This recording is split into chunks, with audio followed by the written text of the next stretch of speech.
I will fight. This is the face of a fighter. I will fight for you. My mom is the bravest woman I've ever known. She is my strength, my motivation. You don't ever think cancer will happen to you. I was shocked when I was diagnosed with breast cancer. Things looked bleak. I did not want to get out of bed in the morning. Something you cannot see is ripping you away from everyone you love. But my support group, my family, stood by me. Something inside of me said, I won't let myself die. I need to teach myself how to live. And she fought. She changed her life. Her spirit inspired me to become the man I am today. I survived. Today in this game, 2 football teams are inspiring change that is bigger than sport.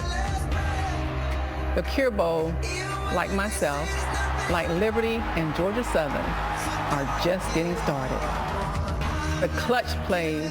Buck will throw. Gandy Golden, the catch, the 5, right above, touchdown Liberty! Outstanding catch by Gandy Golden. Works is wide open. Does he have it up? 20, 15, 10, 5. He's got 6. Wings up, Eagle Nation. Touchdown, Georgia Southern. The defensive stands. Morgan to throw. He must hit the ball's out. It's back free inside the 35. Eagles recover. And Rashad Bird. Just a collision from Jayon Sanders. A big loss on the play. The big wins. The Flames are bowl eligible for the first time in school history. For the first time in a dozen years, they have scaled the mountain and they have planted that GS flag. Are all just the beginning of something special. Because this bowl, These teams and this cause will never give up on you. I'm not going down that easy. So don't give up on me.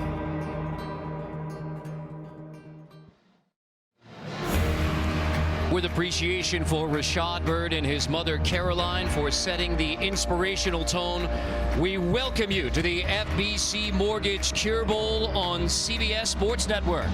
From Orlando, Florida, the Liberty Flames versus the Georgia Southern Eagles.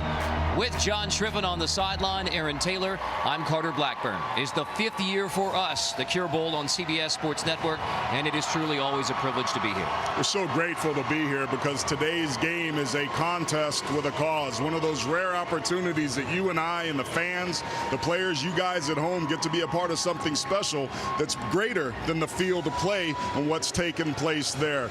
Our goal today is to inspire those whose fight is ongoing and to celebrate those that have already won it. Cancer can be beat, and we're here to help that process. Now, on the field, this appears to be an evenly matched game between Georgia Southern and Liberty, and also one of sharply contrasting styles. Well, both of these offenses run an option-style offense. For Liberty, though, it's the run-pass option that features the air attack. For Georgia Southern, it's all about the triple option on the ground. A lot of times, kids don't want to show up in bowl games. That is not the case here today. Today's game is about validation and credibility. I don't know how well they're playing, but they're going to play their tails off. Well, for Liberty University, football has always been a priority since Jerry Falwell founded the university in Lynchburg, Virginia.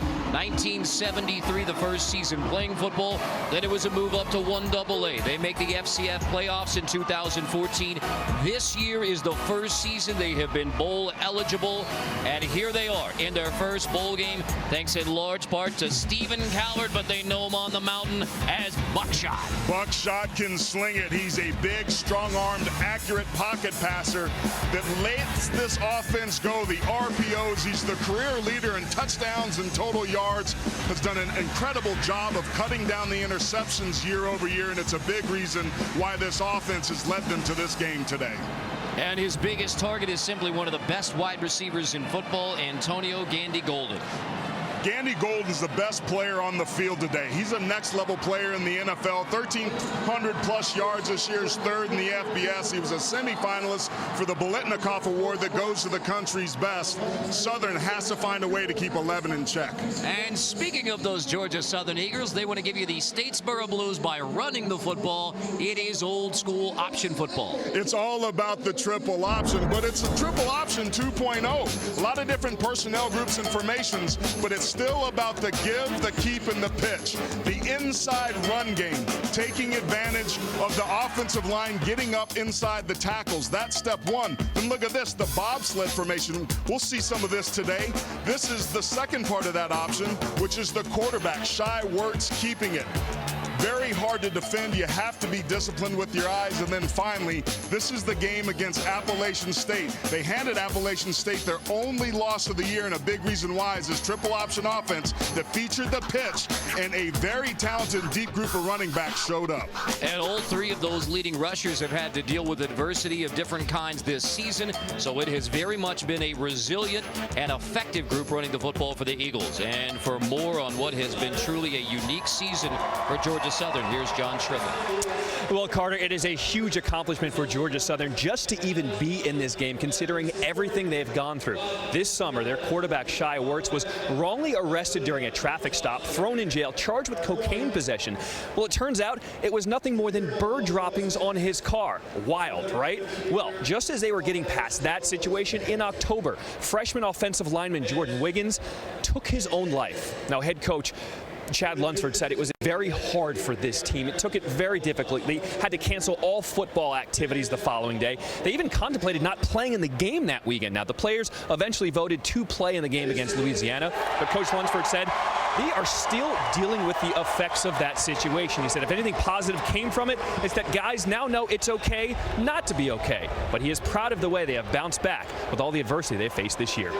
The toughness of this football team and of Chad Lunsford has never been in question, and that is evidenced by getting to this bowl game for Liberty. Hugh Freeze out of the game for 2 years after resigning as head coach at Ole Miss in July of 2017. Called it his exile period. Told us he wants this bowl game to be about celebration, joy, and remembrance for his football team. Celebrating Liberty University's first bowl game appearance. And thankfully, as we get set for kickoff between Liberty and the Georgia Southern Eagles, we have no rain here in Orlando, Florida. Just a balmy 74 degrees, cloudy, and hopefully the rain holds off for what should be a good one between Georgia Southern and Liberty. Fifth year, the FBC Mortgage Cure Bowl. All proceeds from the game go towards cancer research, bringing teams together to find a cure for cancer. And as you said, Aaron, at the very beginning, this is a game with a much greater cause, and we're happy to be here to celebrate that fight, that resiliency with you.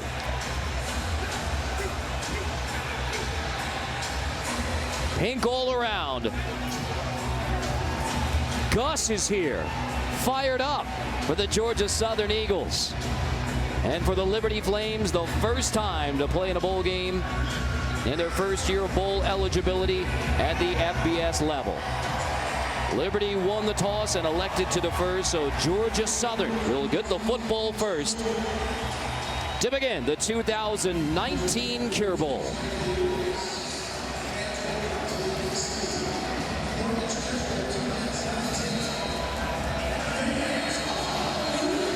Georgia Southern has been electric on special teams throughout the year. Alex Probert will kick it away. Wesley Kennedy and Wesley Liptrop are back. Kennedy will take it in the end zone and take a knee. So Georgia Southern will get the football at the 25-yard line to begin. Let's begin with our Chick-fil-A starting lineups with Georgia Southern quarterback Shy Wirtz. We spoke to him earlier this week. He said understatedly that this season has been, quote, eventful. After being cleared and what John told you about the bird droppings incident, Wirtz injured his shoulder in the opener versus LSU, missed nearly a month. After the 1-3 start, Wirtz led a players-only meeting in which he stressed the power of a positive team. So he told us 7 wins, a bowl game. It feels good to have a successful season after everything the Eagles have been through. King's with him in the backfield, and Woods will hand off to King, who pushes and gets just a yard, maybe two, as we take a look at the offensive starting lineups for the Georgia Southern Eagles.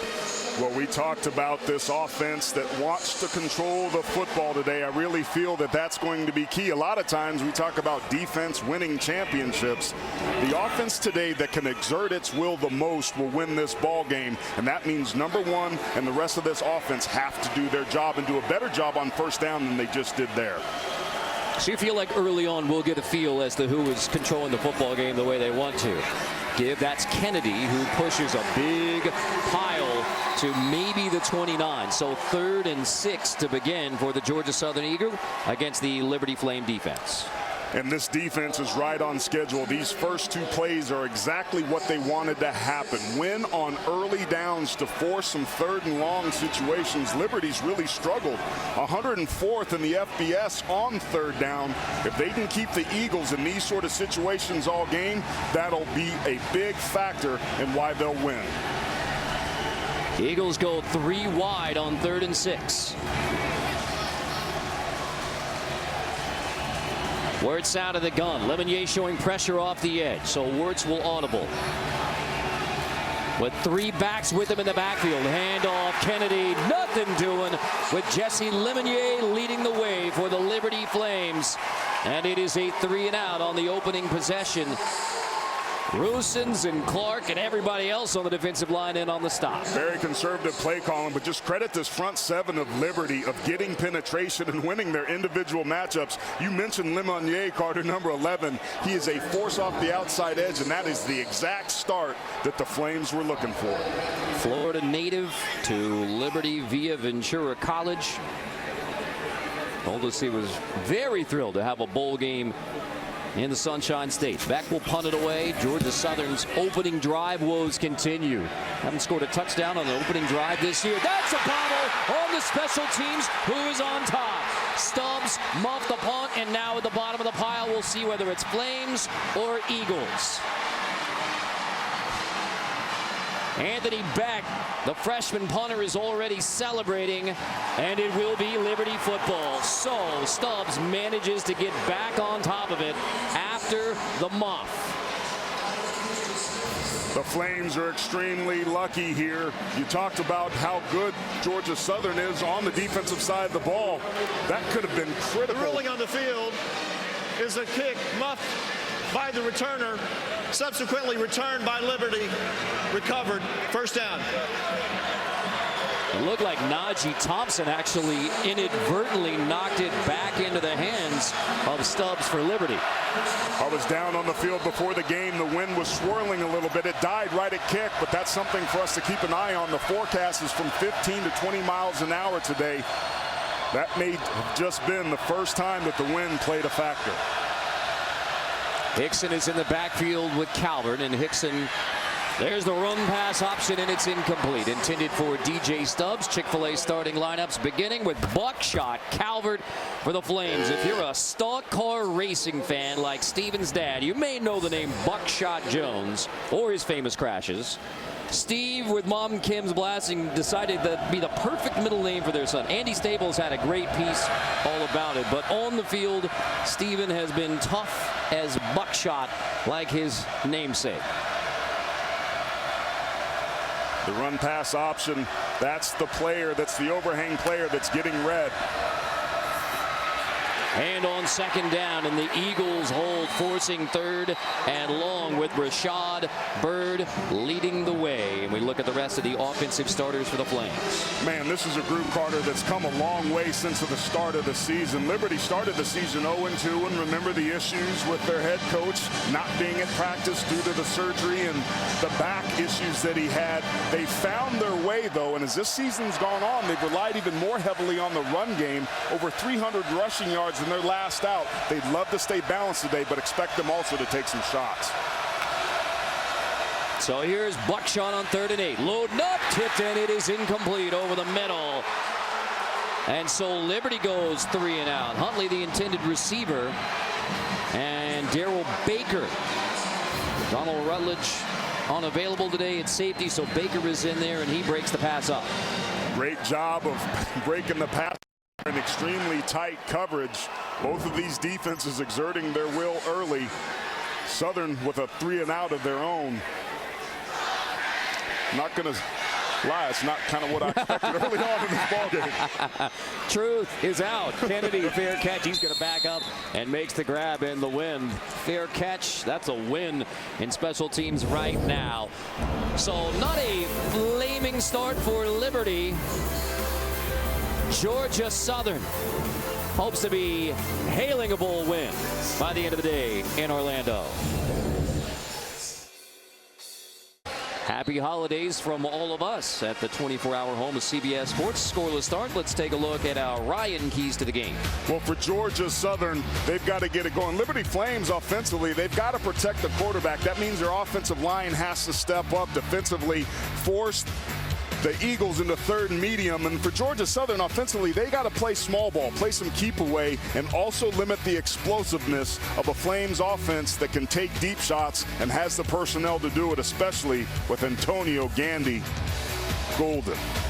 The Georgia Southern Eagles 8th in the nation, averaging 261 rushing yards a game. On that Halloween night win at Appalachian State, they ran for 335. Wirtz, option to the right, trying to stretch it out on the outside, though the containment is there, and Kennedy gets the toss, but nothing doing as Dupree makes a stop. Let's check with John. Well, guys, the wind in this stadium is very misleading. This is a soccer stadium, so this is the first time they've ever had a football game here. Typically, you look at the flags on top of the goalpost, but they are not moving. What you really need to look at is the flags in the corner of the end zone. They are whipping right now, and that's what happened on that opening punt when DJ Stubbs fumbled it. He took his first step up. The wind carried it over his head, and that's why he fumbled it. That's a great report, John, because you're exactly right. I mean, you get the high punts up above the stadium, and it has been a factor already in the 2 punts we've seen. 3-and-out, 3-and-out. Eagles trying to finally move the football. J.D. King, the junior from Fitzgerald, Georgia, eligible this year after transferring from Oklahoma State because he's helping care for his ailing father. NCAA granted him a waiver. We learned that his grandmother passed away on Thursday, so J.D. King is trying to rally his spirits for this football game this afternoon. Empty on 3rd and 4. Wirtz stepping up in the pocket, rolling, and he'll take a sack.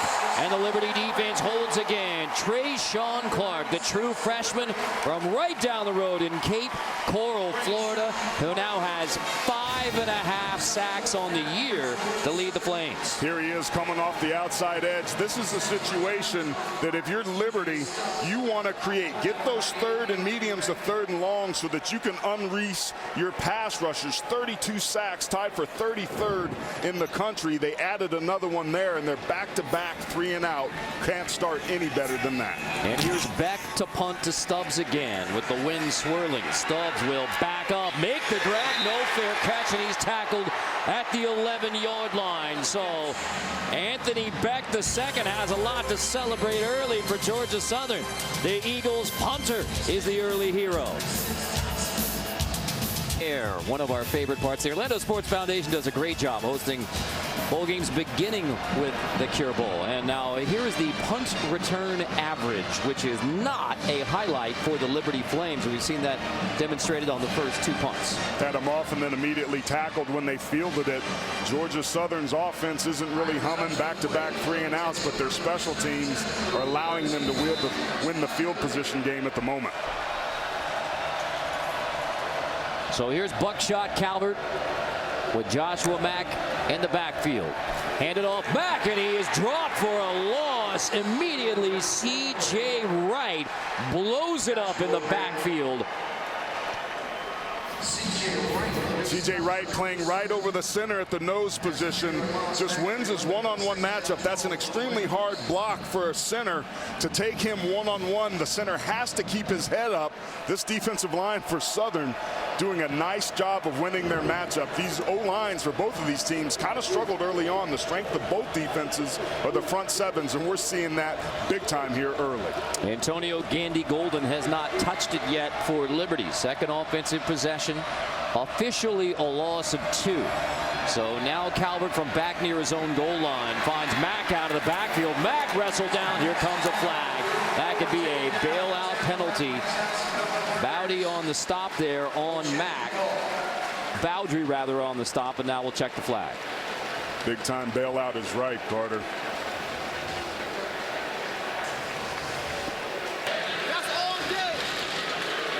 Personal foul, face mask, defense number 5. The penalty is 15 yards from the previous spot, results in an automatic first down. The first down of the game. And it was unfortunate because it was really good coverage on the back end.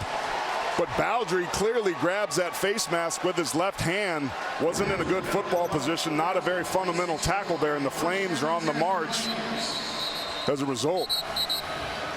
So with both offenses averaging less than a yard per play, 15 on a face mask is easily the biggest play of the game. Kevin Haslett and his crew making sure that they're squared away on the spotting of this one at the 26. The location on the field is correct, as the penalty was enforced from the previous spot, not the end of the run. Good explanation. I think that was directed right at Hugh Freeze. 4 total yards of offense in the game. Who's going to break out first?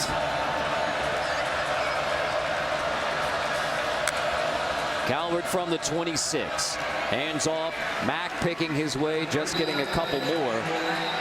And you know you're setting up for a shot at some point as we take a look at the Eagles' defensive starting lineup, led by Wright, who had the tackle for loss. Well, we've already talked about this front 7, and Wright's one of those players making his presence felt early.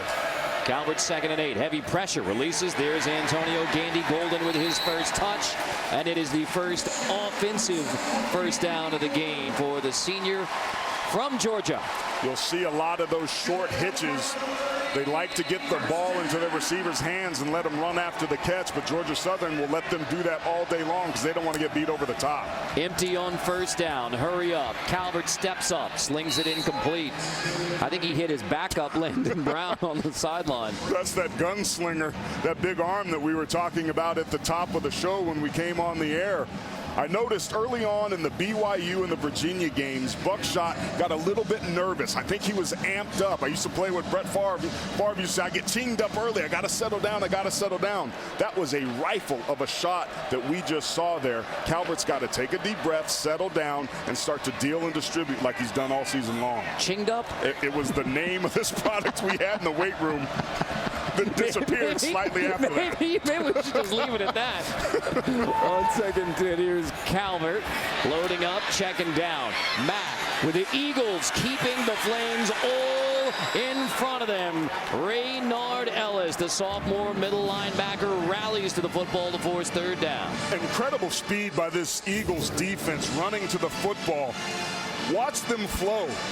Once they recognize that Calvert doesn't have anywhere to go and he hits his check down, look at the blue helmets running the football. You got safeties, you got linebackers, you got D linemen all out there in the flat trying to help their guys out. 3rd and long again for Liberty. Calvert stepping up in the pocket, pressured and sacked inside the 30-yard line.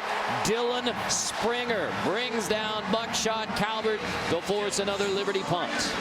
This defensive line for Georgia Southern's getting out of it after it. Here he is on the bottom of his screen. Just works that inside leverage with that right hand. Allows him to beat the tackle and collapse the pocket. That's an excellent job on that outside edge by Springer, getting his defense off the field. We're seeing some pretty dang good up front play here so far through this first quarter. You see the 3 tackles for loss already for the Eagles, so you get a first down and you're still punting it from inside your 20. Alvis hangs it, Kennedy lets it bounce, and it takes a Liberty roll inside the 30-yard line where the Flames will down it there. So still scoreless to start. Finally, Antonio Gandy Golden gets a touch, but Dylan Springer brings down Buckshot.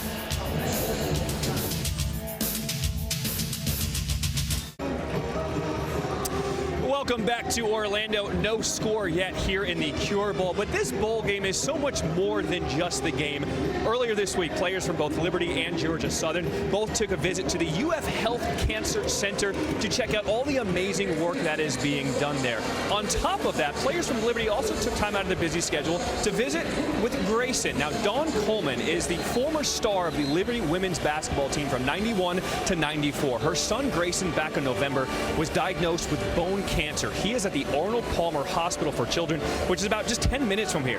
Well, Jesse Lemonnier and JT Wood from Liberty went to pay Grayson a visit. They certainly lifted his spirits, tossed around a football with him, and definitely helped out a single mother who needed some help with her son. Great effort by both of these schools pitching into this local community. Oh, fantastic, John. We appreciate that. Of course, the FBC Mortgage Cure Bowl presented by the Orlando Sports Foundation, benefiting the Cancer Research Foundation, bringing teams together to find a cure for cancer. Georgia Southern still looking for its first down. Wirtz will be tackled as he gets across the 30-yard line, and it is Scruggs who makes the stop. Liberty has been terrific defensively to begin. This is exactly what you want. We talked to the coaches earlier on in the week, and they told us the best time to play an option team, as you know, is the first game of the year or the last one when you have multiple days to prepare. Clearly, the time and preparation ahead of a top 10 rushing offense has paid dividends for this defensive unit that got better as the year went on. 8 total yards of offense. LaRoche gets the handoff and gives him a shot on 3rd down, but Tillman there on the stop. Gain of only 1 for Matt LaRoche, who missed the Georgia State game because of a concussion, so back on the field for the Eagles for the bowl game. When we came onto the air, Carter, we showed them the package of the dive, the keep, and the pitch. The Flames are completely taking away the dive. They're winning their inside matchup. Everything comes off of their ability to do that, and they simply haven't been able to. Let's see if they get themselves off the field here on 3rd down. And you documented Liberty's struggles on 3rd down, but not so far in the early going against the Eagles. So Wirtz, option 3rd and 5, decides to keep it, and Wirtz is stopped short. Again on 4th down, the Eagles. Clark leads the way. They needed 5, only got 3, and now the punt unit comes on. But you saw that. They were thinking about going for it there. Clearly that decision is based upon how well their defense is playing. The strategy today for Georgia Southern is to play keep away. They haven't gotten the first down yet because Liberty's defense has been all over the field. The coaching staff was thinking about being aggressive there and wisely decided to put their punt team on the field again. And you will see a variety of formations on both offense and special teams for Georgia Southern. So all eyes open for Liberty. Low punt. Gets it to roll inside the 15. Well, Anthony Beck is doing his job for Georgia Southern. Stubbs just lets this one go, and it rolls all the way back to the 12, right around the spot where he touched it last. So good start for Anthony Beck and the Georgia Southern defense. Both of these defenses have really stepped up. They started with back-to-back 3-and-outs, but the Eagles are getting after it. The strength of their defense is their front 7, but the pass rush, getting them into 3rd and long situations, is the best way to get yourself off the field. But take a look at the rush yards. Liberty ran for over 300 yards a week ago. Today, -2, and Georgia Southern, a top 10 rush offense, 12. You could go rush yards, pass. I mean, there just haven't been any yards except in the punt game. 1 offensive first down, and it belongs to Liberty. Hickson is in the backfield, and Hickson gets the stop, and same as it has been the first 2 possessions for Liberty, it is nothing doing up front. Gain of only 1 on 1st down. Ellis again with the stop. You know, it's interesting, Carter, when he spoke with Hugh Freeze this week, he talked about the humility as a play caller, having to play complementary offense to support his defense. The first drive, when they went 3-and-out, they only held the ball for 51 seconds. These runs up inside aren't necessarily because Liberty's planning on getting yards there. It's also about bleeding the clock to keep their defense fresh. On 2nd and 8, Calvert just has to dump it. That could be grounding. We'll see. Calvert, as soon as he was rolling out of the pocket, Ellis was there to meet him. There is no foul for intentional grounding. Number 40 was in the vicinity of the pass. Third down. Another good explanation from Kevin Hassel, but it results in 3rd and long again. Just a green dog blitz from the second level. Watch the backer. He sees that it's not a run. He unhinges and suddenly becomes a pass rusher. Very good design and strategy here by both these defenses early, because neither offense has had any sort of rhythm. Well, I guarantee you complimentary football may be going out the window right now when there's nothing on offense for the Flames. Trying to change that on 3rd and 8. And here's Calvert stepping up, flinging complete, and that's complete to Stubbs. So Stubbs had the muff in the punt, makes up for it with a grab for a 1st down and a gain of 15. And this is exactly what Liberty wants, that first down, so that they can get into some tempo and tilt the scales their direction. It's the first 3rd down conversion of the game. Calvert to the air again, complete on the outside. There's Shaw as the Flames try to find an offensive rhythm. There was a wide open wide receiver that time. Johnny Huntley, the tight end, was completely uncovered. Calvert could have hit him there for a huge gain. All start. Got rolling a little too early prior to 2nd down.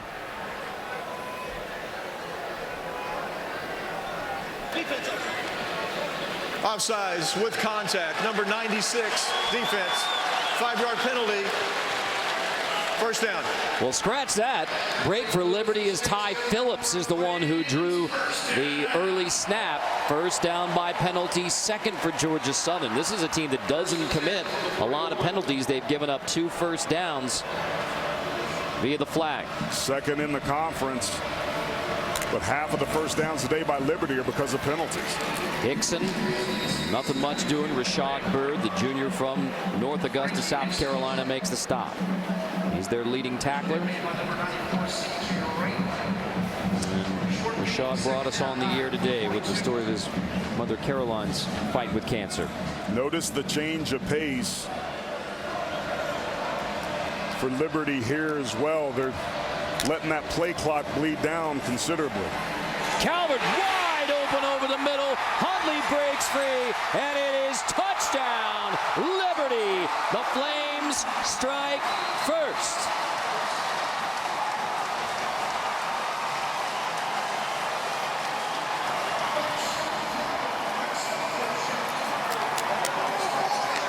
Just a couple snaps ago, Aaron, you saw Huntley wide open. Liberty comes back to it, and it's a touchdown from Calvert to Huntley. His 1st of the year for the Florida native. Probert on for the PAT. PAT sneaks in there 7-0 on a 57-yard TD strike. So thinking right along with you, AT. Buckshot to Johnny Huntley. Touchdown. Wipe out all that bad offense for Liberty. The Flames are in the end zone.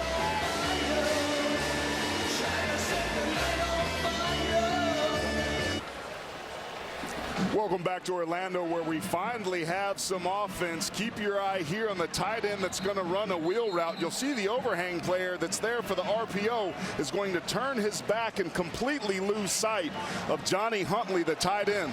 They ran this play 3 or 4 plays before it. The quarterback didn't see him, but this time Buckshot was on the spot for the first score of the day. More yards on that 57-yard TD than the previous 23 plays combined, and that continues your first quarter differential, which is stunning really between Liberty and Georgia Southern. But Calvert on the drive goes 3 for 3, 79 yards, and the 57-yard TD for the first bowl touchdown, and it comes appropriately enough for Liberty on a big play through the air. Tight end wheel route. Right. Probert kickoff. Kennedy inside the 5. Kennedy stuffed inside the 25-yard line. Mark him down at the 21. Tomorrow afternoon, 4 Eastern, we head to Connecticut for some women's hoops as Oklahoma takes on the 2nd-ranked UConn Huskies, only on CBS Sports Network. Well, good news for Gino Auriemma. Successful surgery this week.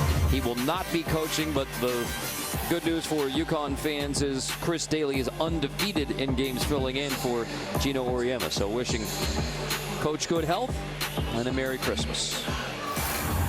Carter Blackburn, Aaron Taylor, John Schriffen from downtown Orlando, Florida, where Georgia Southern not only trails 7-0, don't have a first down. So Wirtz to the air, and it is incomplete. Intended for Kennedy. There is a flag down. Benton there in coverage. First pass of the game, and it draws a flag.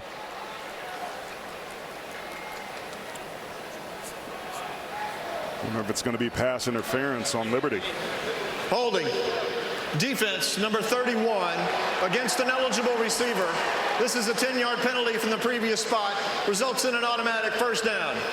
It's Elijah Benton making contact before the ball's thrown in the air. Keep an eye on the right side of your screen. Right underneath our beautiful CBS I logo up there at the top, but clearly you saw the multiple contact. Now it's Liberty, who also has been pretty good in the penalty department. And here's our bobsled formation. All right, bobsled. See, they're cool running it. And Wirtz is tackled by Ajayi. First time you see the bobsled. Liberty wanted to come in here and have success on early downs. They've done a masterful job of that. 2 yards is not enough for Georgia Southern to start to hunt. They want to avoid being in 3rd and medium plus, but that's going to be really hard to do if they can only get a couple yards on first down. The only first down for Georgia Southern was the holding penalty. King and LaRoche with Wirtz in the backfield. Wirtz, here's a toss on the reverse, and it's Kennedy, and it's wide open on the edge for a first down. Kennedy down the sideline, walking the tightrope into Liberty territory, and the Eagles break their first big one on the ground. Benton finally makes the stop. Liberty's done a great job of flowing to the football. Nothing's been working, so the great way to coach against this, look at all the hats start to go inside. They're bad with their eyes, dirty eyes. You take advantage by running a reverse and use that speed and quick reaction against them. That's a gain of 35 for Wesley Kennedy. They only had 14 yards prior to that run by Kennedy. And now King on the edge, dragging a Liberty defender for a gain of 8. It's starting to open up on the ground for the Eagles. Benton went for a ride. King's a big physical wide receiver. You see, gives that stiff arm with that left arm right there. That's just enough to get that shoulder across and get north and south, use some leg drive to pick up some really valuable yards. 8 yards on first down is the exact sort of production that this offense has lacked here in the first quarter. 3 touchdowns for King against Georgia State in what they now call Hate Week. Wirtz complete. First completion. Murray has it. Murray takes it inside the 20.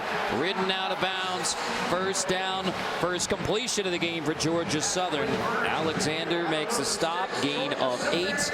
You go back to December 2nd of 2017 at Coastal Carolina. That's the last time that Shai Wirtz threw an interception. So it's now 227 passes without an interception going back to the end of his freshman year. And that was a beautiful touch pass there. If Georgia Southern can continue to throw the football on the perimeter, that's going to give Liberty all sorts of problems. King and Kennedy in the backfield with Wirtz. He'll keep it himself and take it to the 16-yard line. Ajayi rides him out. Second down. Points are going to be at a premium in this game. Georgia Southern this year has been so-so in the red zone. Only 57.9%, 58% in the red zone for touchdowns. Field goals are not going to win against an offense as explosive as we've seen Liberty already be in this game. So getting a touchdown here is critical, because if Liberty can get a 10+ more point lead, it's going to be really hard for Southern to close the gap. Wirtz second down in the red zone. Option, right side. Wirtz is going to keep it. Ridden down and dropped for no gain. Dupree makes the stop. That's Tyron Dupree, the redshirt freshman playing it well on the edge to force third down. Gap exchange there, beautiful job. The tight end right here lets his guy go. He can't do that. He's got to find a way to pick up Dupree, who ends up being involved in the tackle. You never leave color, even if it's not your guy. Don't let him cross your face. That was not a good job by there on the tight end. Brings up a huge third down as the first quarter comes to an end.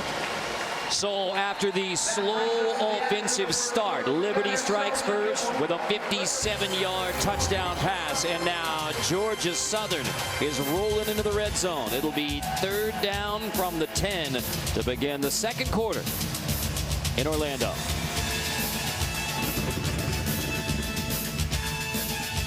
In between the first and second quarters, a celebration of the survivors and fighters honored here today as part of the Cure Bowl, the Breast Cancer Research Foundation dedicated to ending breast cancer by advancing the world's most promising research. Get involved at bcrf.org. Bringing teams together to find a cure for cancer. Our mission here at the Cure Bowl. And on the field, we begin the second quarter with 3rd and 5 in the red zone for Georgia Southern. A lot of space up there at the top of the screen, but down here in the red zone, don't be surprised if the Eagles run their quarterback here in the boundary.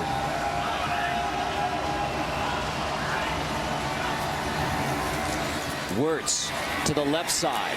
Kennedy, the pitch man, takes it, has the first down, stretches, and he is in for the touchdown. Georgia Southern in the end zone on the option from Wirtz to Kennedy from 10 yards out. Nailed it. So much speed on the outside edge. This is what you want. You get the first down, but then dropping your shoulder, fighting your way into the end zone. Kennedy puts this team in a position to even the ball game up. That's the exact play. And the timeout at the end of the quarter really helped that staff dial up something that was very, very successful. Tyler Bass on for the PAT. It is good. Georgia Southern didn't have a first down until this drive, and then they get it rolling all the way into the end zone. Wirtz to Kennedy. Touchdown, Southern.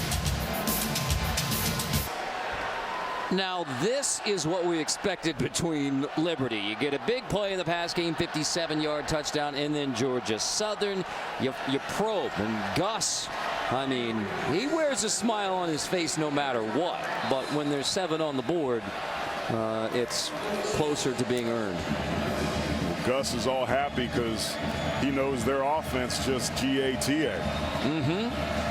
And not to be confused with Freedom, who is the Eagle mascot who we saw in flight before kickoff. Strong mascot game all around. Touchback to the 25 gives us a chance to check in with Brent in New York. Guys, the New Mexico Bowl, the Aztecs, a team you know quite well, and Ryan Agnew unleashes 74 yards to Jesse Matthews. Matthews, a freshman, the first 2 touchdowns of his career coming in this first half.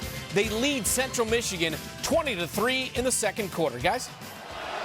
Oh, it is fire up Chips versus the gutty little Aztecs in Albuquerque, and spicy like Tito and Mary's there in Albuquerque for San Diego State. Good to see that offense starting to fire and hum on all cylinders. It was a rough year for them, but they found some production here late in the season. So a touchdown drive last time for Buckshot Calvert and the Flames. Handoff goes to Mack, gets a couple. Antonio Gandy-Golden has 1 catch so far for the Liberty Flames. So the matchup that we've been watching between Kendall Vildor, the cornerback, and Antonio Gandy-Golden have only thrown it to him once for 8 yards. I'm more concerned about the number of targets that's at 1 than I am with the catches. They got to try to feed him the football. So 2nd and 8, Calvert, deep shot downfield, looking the other way for Shaw, and it is incomplete. I love the demonstrativeness of Brinson on the edge. He was laying flat on the ground, still signaling incomplete. There's pressure off both sides of these edges. The pocket is collapsing, denting that pocket. Somebody right in Calvert's face. His production considerably goes down with pressure in his face, just like we saw saw there, that's exactly what this Eagle defense hopes to do on those obvious passing situations. Calvert was perfect on the touchdown drive. Now on 3rd and 8. Over the middle, deep shot, incomplete, contact. Here's the flag, and it looks like it's on Brinson. McQuavion Brinson in coverage. Flag is down. And that's an unfortunate penalty because the pass rush got there and threw an errant pass. Brinson panicked, grabbed a hold of the receiver, and is going to extend the change for the Flames. Pass interference. Defense, number 4. 15-yard penalty from the previous spot. Automatic first down. Talk about complementary football on the offensive side. You have to play that on the defensive side as well. Brinson, with the help of his pass rush, would have came out on top of that play with a positive. Instead, it's a penalty, and the Flames are marching. 3 penalties on Georgia Southern. All 3 have resulted in first downs. They're second in their conference with only 40 penalty yards per game. Not off to a good start. Calvert complete on the edge. Go right back to Douglas. He was the intended target. He's the true freshman from Jacksonville, Florida. Just 7 catches on the year, but Hugh Freeze definitely told us Douglas will factor into the game plan. They've targeted him on the last 2 plays. There's no question. Had a couple catches in their last game. That's one of these young players that Hugh Freeze is excited about that can help this offense. On 2nd down, shot on the RPO, and it is caught inside the 25-yard line. What a grab by Noah Frith. Goes up to get it on Brinson for 30. They may want to take a look at this to make sure that he comes down with this football. Frith, a big target. Looks pretty good there. And now Liberty gets the ball off, so it's a moot point. Now it's in the books, and then a little slip on the edge. There's Douglas inside the 10-yard line. 1st and goal, Liberty.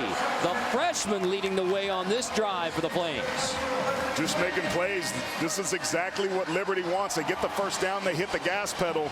Now you've got Frith, who got the ball down here, one-on-one here at the bottom, 6'4".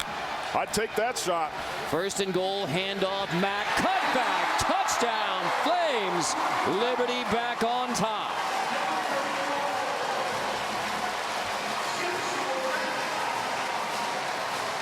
So a drive that was extended by a penalty on Georgia Southern ends up in a touchdown run for Joshua Mack. And credit that offensive line that had struggled mightily earlier on in the first quarter. Found a way to get it done inside the 5-yard line when it mattered most. The Flames go to the run game, and it pays off. Probert PAT is no good. It is no good. That ball is dead. And it's 13-7. Hugh Freeze upset with his kicking game. But offense, Fred wrestles it away to set up the Liberty Flames. Then Douglas shaking his way to 1st and goal, and Mack punches it in. Touchdown, Liberty. Flames on top in Central Florida. Joshua Mack from Pittsford, New York takes it in for the touchdown, but only 6 on the board. And there's times when you can read body language from a coach and really understand what he's thinking, because that PAT was just a shank there from the kicker, Alex Probert. And the hold, snap, hold looked good. Hugh Freeze disappointed, to say the least. Those are the plays that get you beat. The operation was a clean one. Probert just pushed it. He shanked it. It happens. That's one of those situations, though, in a game that's kind of gone the way that this one has, that could loom large as we move on.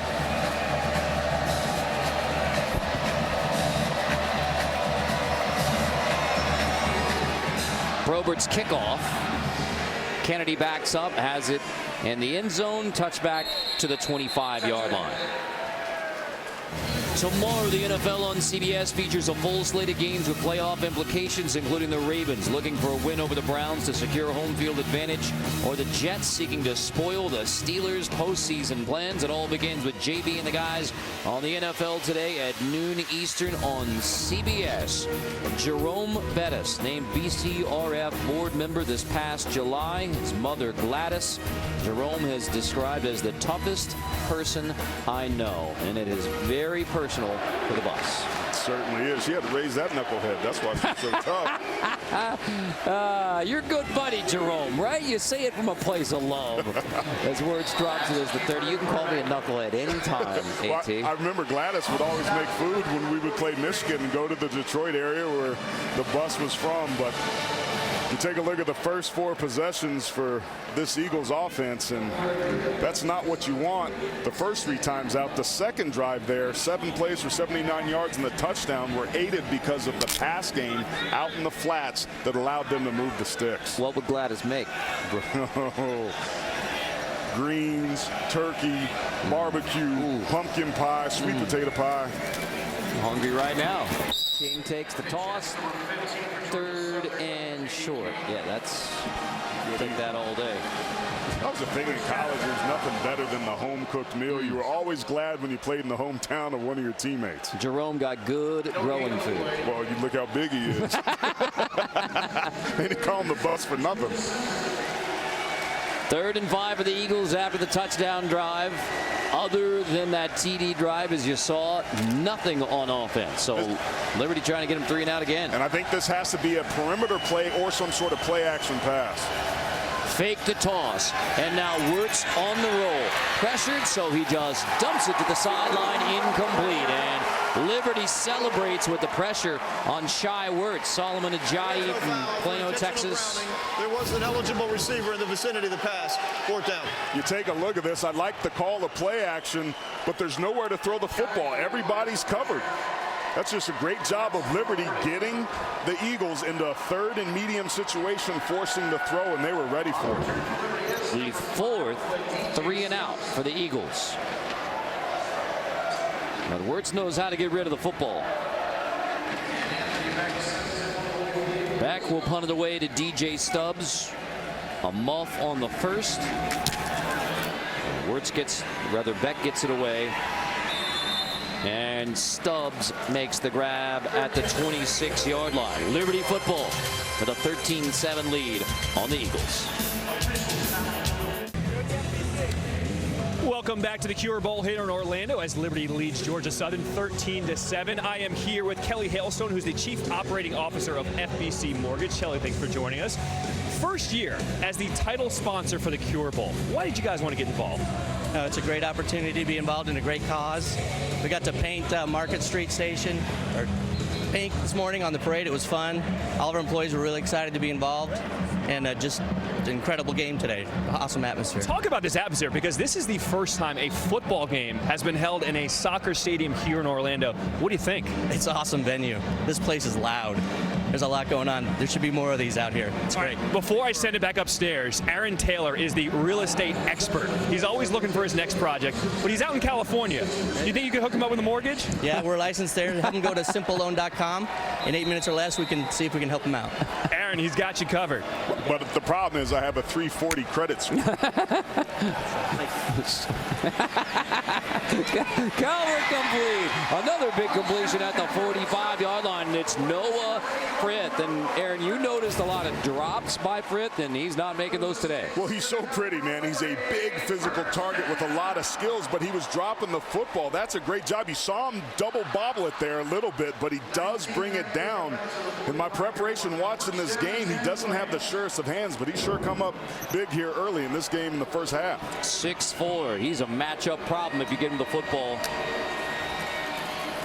On first down, handoff, hole opens up in the ground game now after the Big plays in the pass. Frankie Hickson, the fifth-year senior from Lynchburg, Heritage High School, the Pioneers. Look at the combination block to the left of the screen right there that allows the back to get north and south. I was down on the field watching this young man earlier.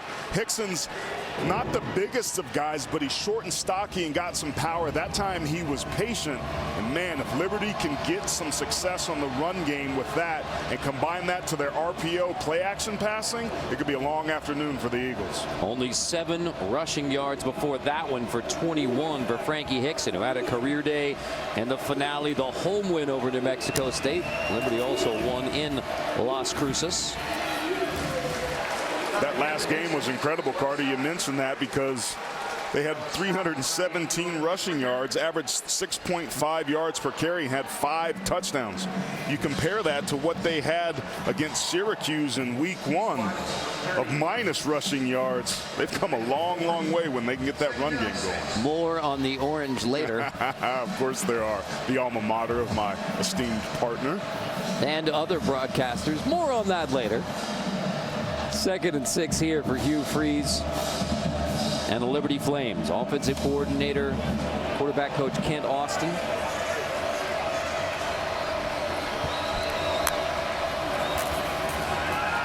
Calvert hit as he throws, and it is a wobbling, incomplete pass. Rashad Byrd blows up Buckshot Calvert. Helmet comes off. That means he has to come out for one play. 12's helmet came off during the play, and he must remain out of the game for one play. 3rd down. So here's Landon Brown, who has attempted only 10 passes on the year. He reads run and just beats the back block by the guard. It was a play action pass. Calvert wanted to throw it, but because Byrd unhinged so quickly, that's about as good and clean a linebacker play as you can get. So the sophomore from Tulsa, Lincoln Christian, in for at least 1 snap. But first, I think Hugh Freeze is going to use a timeout here so that you can get Calvert back into the game. In an injury situation, you can't buy your way back in. But when a helmet pops off, you can't avoid it by using a timeout. They have 3. It's a 3rd down. You're at the very high red zone. This is the absolute place to make that call that Freeze just did. Kevin Hassel and the crew getting together to make sure they've got it all squared away. Yeah, we still don't have the official announcement. Here it is.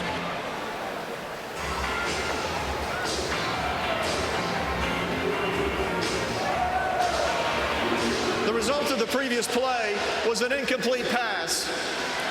The clock continued to run. Would the game clock operator please put 10 minutes and 9 seconds on the game clock, please? The clock will start on the snap. Liberty is elected to take a timeout. Timeout Liberty, they're first. So 10:09 to go in the 2nd for the Liberty Flames. It is the first bowl game, first year of eligibility for a bowl game. They had to win 7 games to be eligible for a bowl. They got that win over New Mexico State. First season for Hugh Freeze, who's already received a contract extension. Founded in 1971 on Liberty Mountain, Jerry Falwell.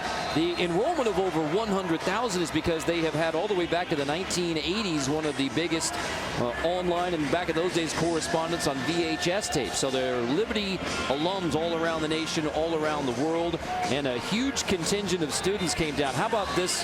For the students had a deal. For $25 you could get on the bus in Lynchburg, Virginia, and come down to Orlando for the game. So many students took the deal for $25 on the bus. They said now we can charter planes. So they chartered 2 planes for $25 round trip. Come to Orlando, get some nice weather, watch the bowl game, support the Flames, and then turn around and go back. And you also notice that Stephen Buckshot Calvert is back in the game, as we talked about earlier. We'll mention it again. By Hugh Freeze taking that timeout, he can buy his quarterback back into the game on this important 3rd down situation. First 3rd down of the drive. Hickson motions back with Calvert. Buckshot punt, dumps it off, and it is incomplete. Incomplete pass, trying to check it down to Hickson, but the Georgia Southern defensive line, Quinn Williams, applies the pressure on Calvert to force 4th down, and the kicking unit is on. It was going to be a screen pass, but if you're Frankie Hickson, number 23, the running back, you have to do a better job of slowing up the rusher. You still want to let him go by, but you have to buy your quarterback a little bit more time. They didn't do that, and it forces this field goal situation. Probert has made 5 straight field goal attempts, but missed a PAT, and this one is no good. So Probert with a missed PAT, and now a missed field goal. And on the Georgia Southern sideline, celebration from Chad Lunsford and from Gus. 13-7, Liberty on top, but they have missed an opportunity for 4 more in the kicking game.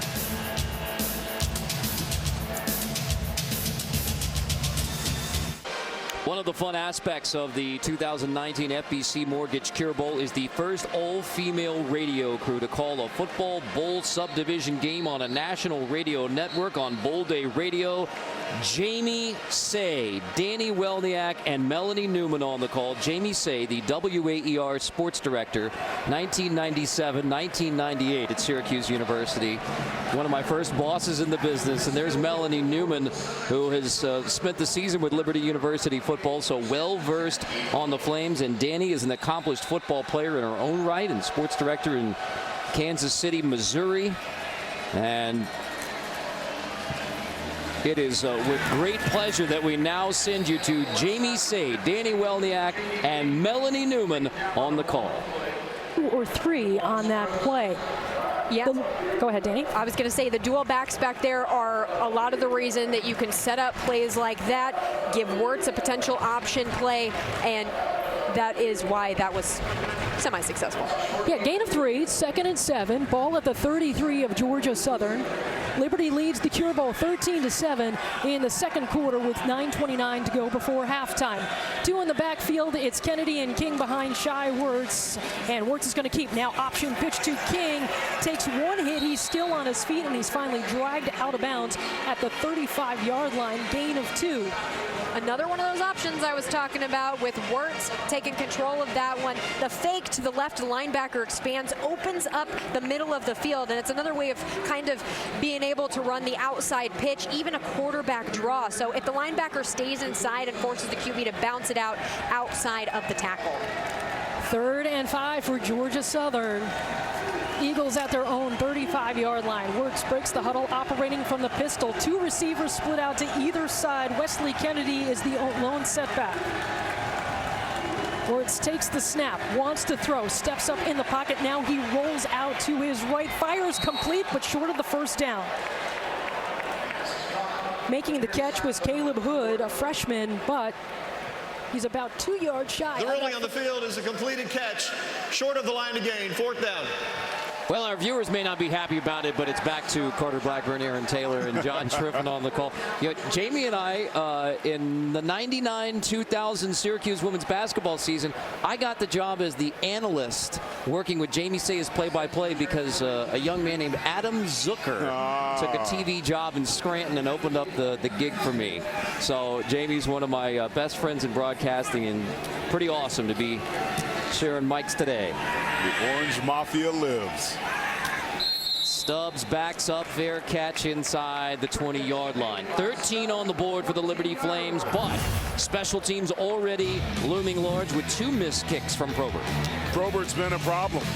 He's left 4 points off the scoreboard, missed a PAT, then missed a field goal.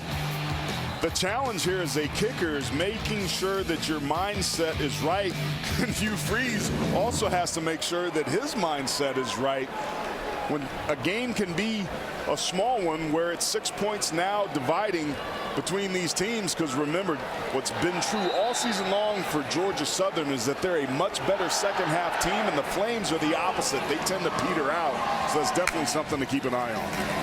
Calvert, play action, loading up, and it is tipped, and it is incomplete. Intended for Frith on the edge, and dangerous. Vildor knocks it in the air, keeping it away from Frith. Kendall Vildor is one of those players, number 20 for Georgia Southern, that has a chance to play on the next level. He's playing against a big physical receiver. He's manned up one-on-one, just comes back in great position, gets his right hand on the football, left hand, excuse me, and there's the lack of strong hands that we've seen from Frith. That's a ball he should have and could have caught. Mack in the backfield on 2nd and 10. Buckshot Calvert, fake it, toss it incomplete. Had it on the RPO for Fouts, the tight end, but it is off his hands. Good coverage from Bowdry. 10 coming. That's what makes this offense go, Carter. You're exactly right. The RPO that time, he was covered pretty well. That ball would have had to be very thinly thrown in there to get it to Fouts. Fouts only has 8 catches on the season. He's not really used as a target. They took a chance there, but it didn't pay off. On 3rd down, just 1 for 3 so far for Calvert. Loading up, check down. Mack has it, no room. Oh, he slips away, and Mack has the first down. Breaking tackles to get a much-needed first down. Williams had the chance. Poor tackling out on the edge has been a problem in this first half where Georgia Southern wrap up right there. Don't dive at the ground. That's Vildor, the player that just made a great play the play before. Cost his team big time there. Mack, nothing doing. Ty Phillips and Rashad Bird on the stop on first down. And I got to tell you, man, Georgia Southern's hurting itself, allowing this Liberty Flames offense to move the sticks by either penalty or missed tackles. It's the errors that are costing them. Mack was close to stepping out. Stayed in bounds, got the first down. Bird showing pressure. Thought they were ready to draw the Flames offsides on 2nd down. Bird gets back. Fake the run, toss it, tipped at the line, and it's almost picked. Incomplete. Ellis had a chance at making it. The transfer from Furman, but instead it's an incompletion and 3rd down again. Keep your eye. This play prevents another first down. Great job by the defensive line getting your hand up, and it was almost an interception. One of the things that Stephen Calvert has done a remarkable job year over year of avoiding.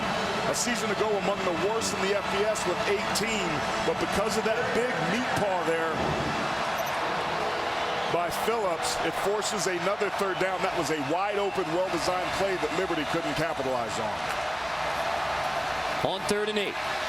Calvert, time to throw in the pocket. Incomplete. Behind the intended receiver on 3rd and 8. He was looking for Hundley, who had the 57-yard touchdown. Rashad Bird right there with them. Great stop that time by Georgia State. Southern getting themselves off the field. After the missed tackle on 3rd down, they did a nice job of finding a way to get pressure, and an errant thrown pass there late gives them a chance to get the ball back and put some more points on the board. Alvis will punt. Hangs it high, trying to kick it away from Kennedy, who's been a dangerous return man and does exactly that. We'll see where they spot it, right around the 30-yard line at the 32. Georgia Southern with the football, trailing by 6. In their final game as an FCS team, as we continue to celebrate college football at 150, Georgia Southern in the Swamp to take on the Gators. Eagles led by a pair of seniors that day, Kevin Ellison. An explosive 45-yard touchdown run. Jarek McKinnon's turn late in the 4th quarter to give Georgia Southern the historic 26-20 win. And this is an Eagle program that is used to winning all the way back to the 1920s. And head coaches including Paul Johnson, Willie Fritz, who won this game with Tulane, and then 2-0 in bowl games. But you talk about that winning tradition as the rain begins to fall here in Orlando. When Chad Lunsford took over the program that was down, October 2017, took over as interim head coach amidst a 6-game losing streak. They finished 2-10 that year, then rallied to win 9 last year. Camellia Bowl win. So really reestablishing. Words to the air. Deep shot. Downfield. Ransom. Incomplete. And even with the rain falling, Georgia Southern airs it out on 1st down. Benjamin Alexander in coverage. Benjamin Alexander plays that rover position and was in phase the entire time. You cannot cover somebody any more closely than he did there. But it appears that Coach H isn't too happy. Remember, the receivers, both the offense and defense, have equal rights to the ball. That ball was well defended. I like the first down decision to throw, though. Back to the ground game on second down. LaRoche has it straight ahead. Give you third and manageable for Bob DeBest, the offensive coordinator, and the Eagles. Carter, it's been amazing how well Liberty has defended these guys. Take a look at this. The Eagles, 5 3 and outs, only 4 first downs. That was the touchdown drive, right? Yeah, and that was the one touchdown drive for the Eagles. Here we go with the bobsled. First time we're seeing it here on third down with that formation in the backfield. Wirtz out of the bobsled on the left, trying to turn the corner. Flames run him down again, and it's Brandon Tillman, the senior from Lexington, South Carolina, back from a broken wrist, suffered at UVA. He was one of the big question marks health-wise. Tillman's out there and forces fourth down. Just a great job of the second-level defenders defeating their blocks, maintaining leverage, and just enclosing the defense. When you can flatten out the offense and cancel gaps at the same time, good things happen. Liberty has been all over the option attack of the Eagles today. Clearly, that time off in the preparation, getting ready for this game, definitely has paid off. Eagles show a wrinkle in the punt game. They've been known to run the option out of a punt formation. Flag down. Looks like a false start, and it is on the edge. Prior to the snap, false start, offense, number 18, 5-yard penalty. It remains fourth down. It's uncharacteristic for this Georgia Southern team. We've mentioned it before. They're one of the best in their conference at playing clean football. Only 40 yards per game. They're almost there already in the first half.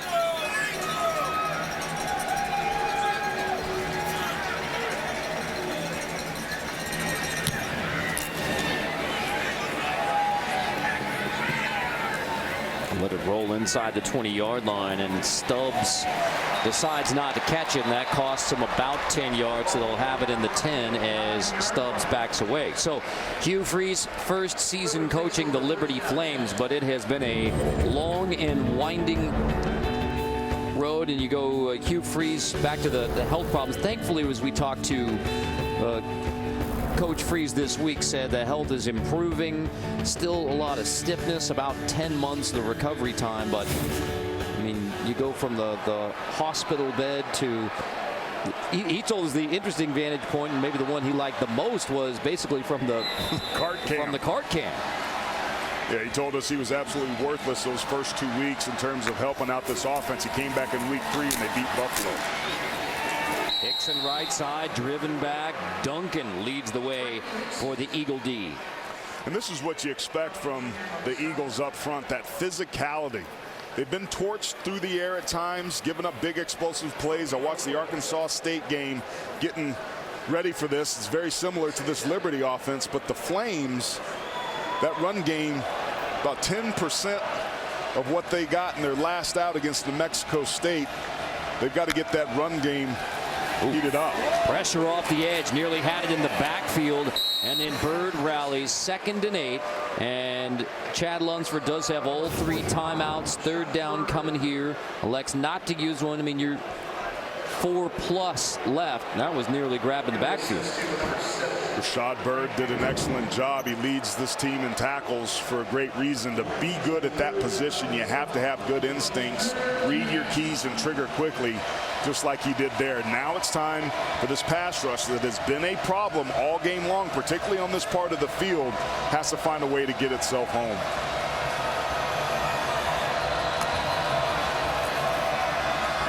Calvert on third down. Out. Gandy Golden goes to get it. And he had to make an adjustment with the ball in flight to grab that one. And that's why you see Antonio Gandy Golden's terrific hands. What you didn't see was how well this route was run by AGG on Vildor. That's a matchup that a lot of NFL scouts were interested to watch. Those are the two players on the field that have the best shot to go to the next level, and 11 won that matchup big time. His career, nearly 3,800 yards and 32 touchdowns. And everyone around Liberty football describes Antonio Gandy Golden as one of the more focused players in the program. It is school and football, and that's where Antonio Gandy Golden has become one of the best wide receivers in all of college football.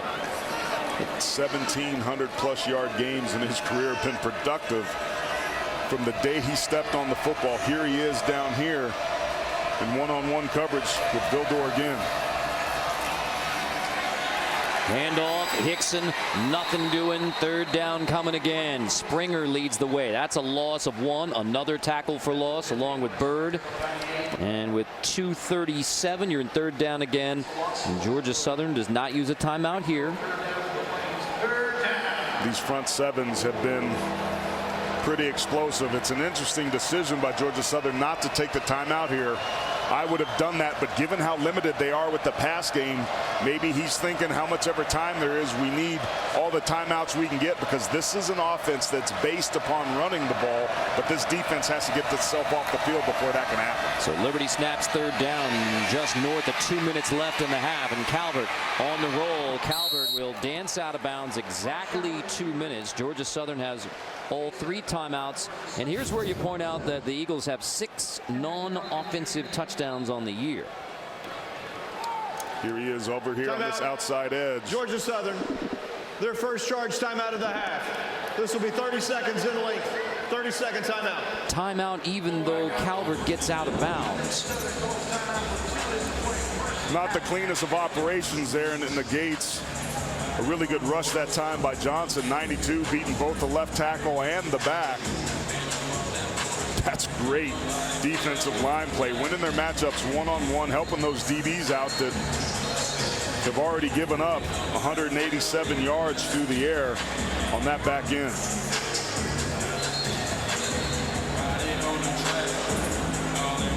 So we've seen special teams be a factor for the Eagles all season long. We just showed you rain. We've seen some wind at times.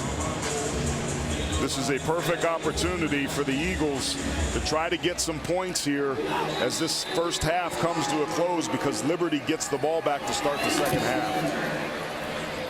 Kennedy backing up, calls for the fair catch, has it at the 27-yard line. Minute 54, 2 timeouts left for Georgia Southern. Coming up on the Verizon Halftime Report, Brent Stover, Houston Nutt, Kevin Carter, and Aaron Murray, scores and highlights from around the other bowl games today, and first half analysis of the 5th annual Cure Bowl from Orlando, Florida.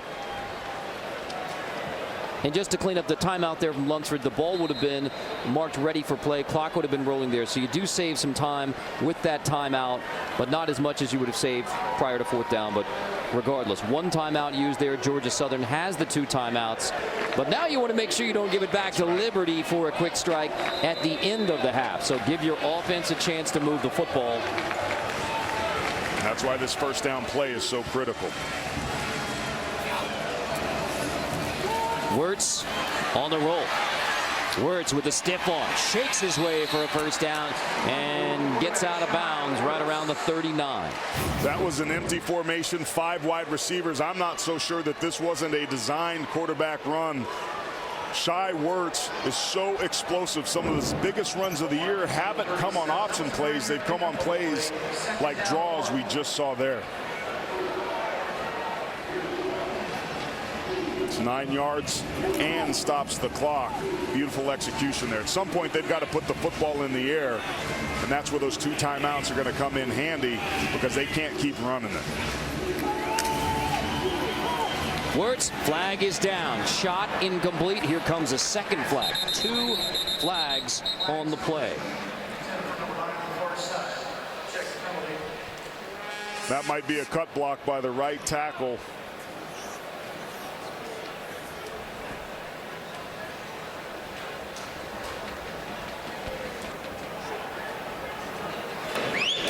The result of the play was an incomplete pass. During the play, personal foul, chop block, offense, number 60 and number 66 and number 50. It's a 15-yard penalty from the previous spot.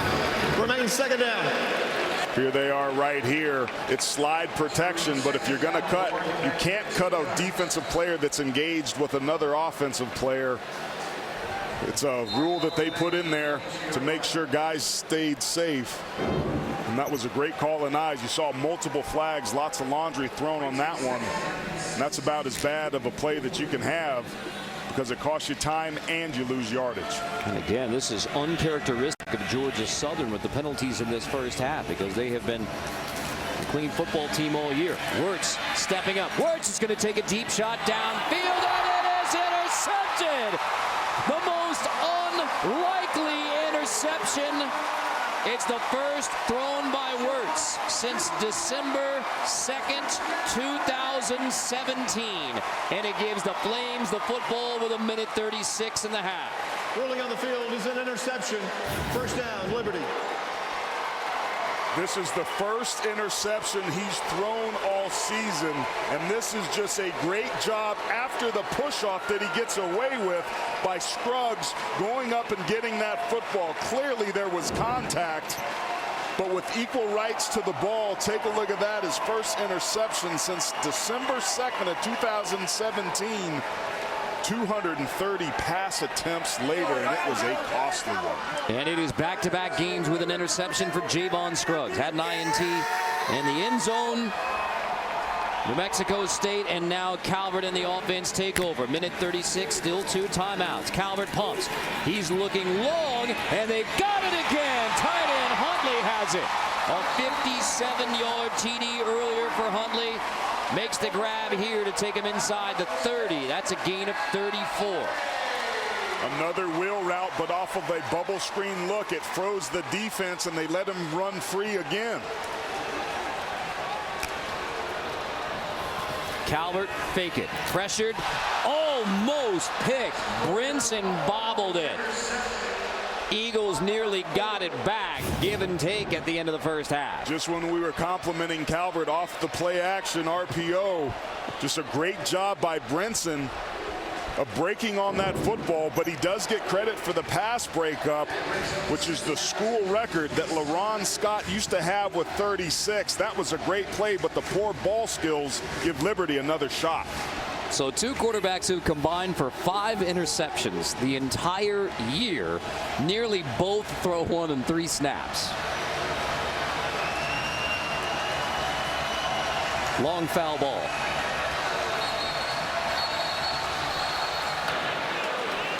Delay of game. Offense. 5-yard penalty. It remains second down. And with 2 timeouts, they didn't get the timeout in time. That's just poor execution. The operation there has been herky-jerky. Hugh Freeze can't be happy with that, particularly because the kicking game isn't what you need. So that lost yardage there really makes it more difficult to convert this. And if you don't, now you're kicking a much longer field goal than you needed to. So all that up's to take your end zone shots right now. Have to. Still got 2 timeouts left. So you don't have to go straight to the end zone, but it does make each play that much more critical. 2nd and 15 in the rain. Handoff, Mack, left side. Gets back to the original line of scrimmage. Loose, football. The Eagles think they have it. Headlinesman comes in to say he was down. Ruling is the runner is down. As the runner's forward progress was stopped prior to the ball coming loose. 3rd down. Coach Lunsford, you see there's irate. You see the leg drive there. His forward progress was stopped before that ball came out. Second timeout of the half. This will be a 30-second timeout. 30 seconds in length. We showed you the rain earlier. It's starting to come down again. That affects ball security more than anything. You also saw a helmet that came off as a result.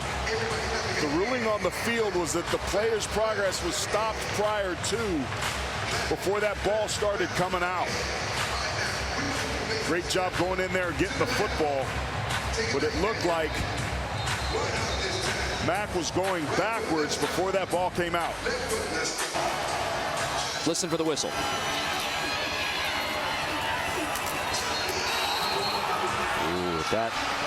You hear it late. That could be a very big break for Liberty. Then the Flames take the timeout, 1 remaining, but you can certainly understand where Chad Lunsford would be upset with that one. In the books now. Calvert on the roll. 3rd down, end zone. It is tipped and incomplete at the goal line. Duncan gets his hands on it, intended for Frith, but Kendrick Duncan Jr. has a pass breakup that was nearly a pick in the rain. It's an excellent job going up and getting that football again. Another opportunity to get an interception. Yeah, you like to bat the ball down and you force the field goal. But if Duncan can catch that football, it's game over, and Liberty doesn't even get a chance to take this shot. Missed from 48. And now Probert. It is good. Missed from 48, got it from 46. The interception turns into 3 for Liberty. 16-7, still a minute 2, and a fired up Eagle sideline. That's a great response by Probert. He missed a PAT. He missed a field goal. At the end of the first half, he finds a way to nail one. That's tremendous resiliency and mental fortitude by that young man right there, pointing up to the sky. Thank you, Lord, for helping that pigskin go through the uprights. And that's critical, Carter, because Liberty gets this ball back to start the second half. Georgia Southern's done everything that they can to help fan this Flame offense. The question now becomes, how aggressive do you want to be if you're Coach Lunsford with his offense in this situation? The 1 touchdown drive has been it offensively for Georgia Southern, including that interception. It's the first interception thrown by anybody for Georgia Southern. Remember, Wirtz had to miss 3 games because of the injury versus LSU. Tomlin took over, no INTs. The first interception of the season for the Georgia Southern offense. 12th INT for Liberty, turns into 3 points.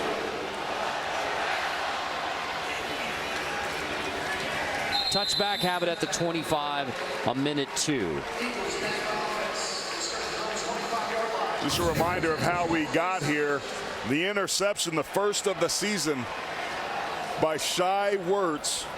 He had 230 straight passes prior to that interception by Scruggs, who got away clearly with a push-off there. Let's see if Wirtz can regain his composure. In this situation, get yourself a first down, dial up your best run plays, try to bleed this clock so you can go in at halftime without giving the ball back to Liberty and get your composure. You're a good second half team if you're the Eagles, and you better be, because you haven't played well here in the first half. King gets the handoff, just 3. That indicative of where Georgia Southern probably wants to play this. You're in the rain. Well, they're lining up. 2nd down. Snap it in a hurry. Wirtz back to the air. That's caught. Murray on the edge, gets out of bounds. He's short of the first down. Stops the clock with 42. And it's that inside run game that has been non-existent for the Eagles. Interesting decision there to run with a little bit of tempo. They're being aggressive here. I like it. You have to convert here, otherwise you give it back again. So Wirtz to the edge. Murray has it, has the first down, move the chains, gets out of bounds. 36 seconds. You give the Eagles a shot. Now for Georgia Southern's kicking game, Tyler Bass has had 2 field goals blocked this year. So you don't want to stretch it out too far where you give Liberty a chance to block a field goal and score themselves on special teams. No doubt. High percentage passes, don't put the ball in harm's way. Georgia Southern hoping for a missed tackle in space and a house call. Wirtz handles a low snap. Pressure coming. Wirtz will be sacked. Lemonnier brings him down. And what will possibly be... Timeout. Georgia Southern. Their second charge timeout of the half. 30 seconds in length. 30 seconds. I'm surprised you take a timeout there and try to snap it a couple more times with the way things are going right now for the Eagle offense. There's no question that drop back pass is not the strength of this team. They're trying to take a shot downfield. Wirtz has a decent arm to be able to get it down there, but this time it's Liberty's defense, led by Jesse Lemonnier. They were able to collapse that pocket and get a sack. A sack is the absolute Mike's worst. the only smart one. He's got the... Mike, I'm not sure why Mike is the only smart one. Maybe he came prepared for the rain, but oops. Reminder, the microphone is always on. So out of the timeout for Georgia Southern, you got 2nd and 17. We'll see what you come up with out of this one. Wirtz on the roll. They're looking for a long one. Wirtz, deep shot, jump ball. It is to the sideline and incomplete. So now you got 3rd and 17. Boy, there is a myriad of possibilities for the last 22 seconds, each with the timeout. And because Georgia Southern calls that timeout, if they don't convert this, there's a chance that Liberty's going to get the ball back and maybe able to take a shot at the end zone themselves. Just poor management of the clock in this situation from start to finish here at the end of the first half.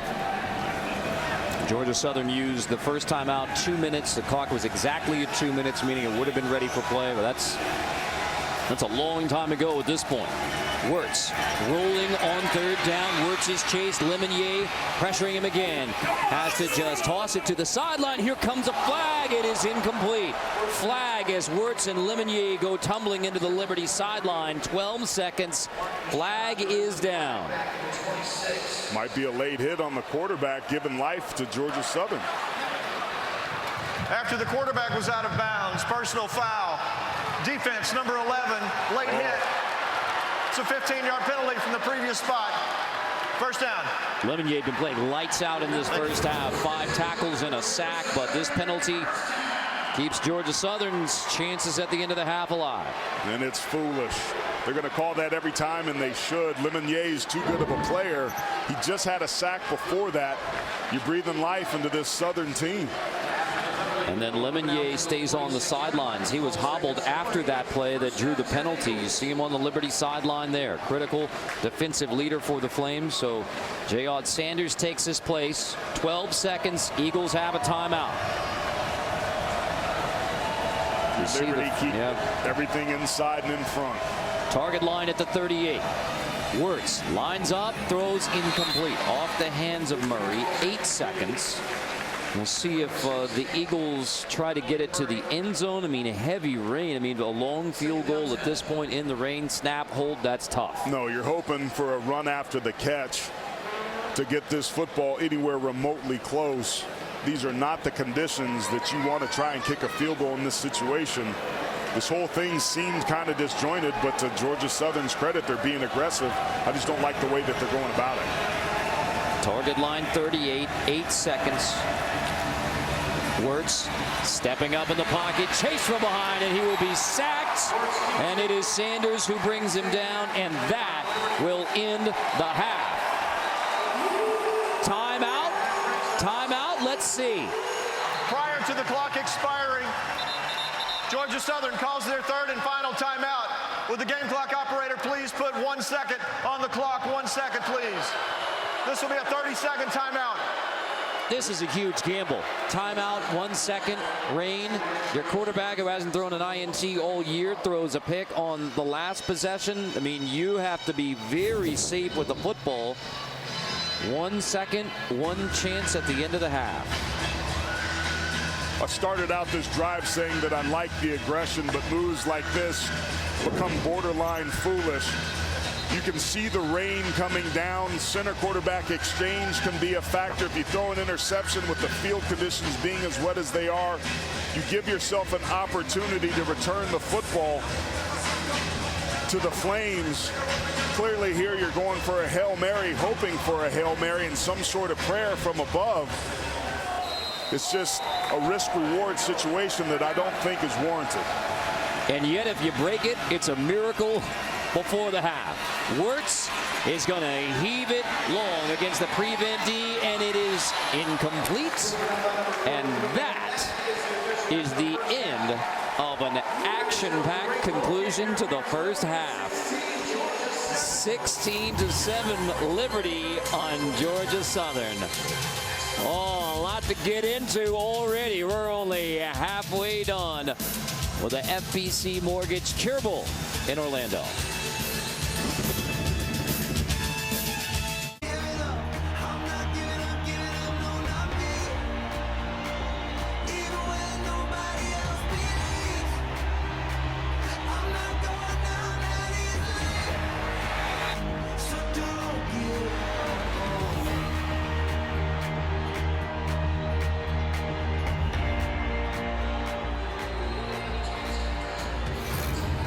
The FBC Mortgage Cure Bowl presented by the Orlando Sports Foundation, benefiting the Cancer Research Foundation. 16-7 Liberty on Georgia Southern at the half, with John Schriffen on the field, Aaron Taylor, Carter Blackburn.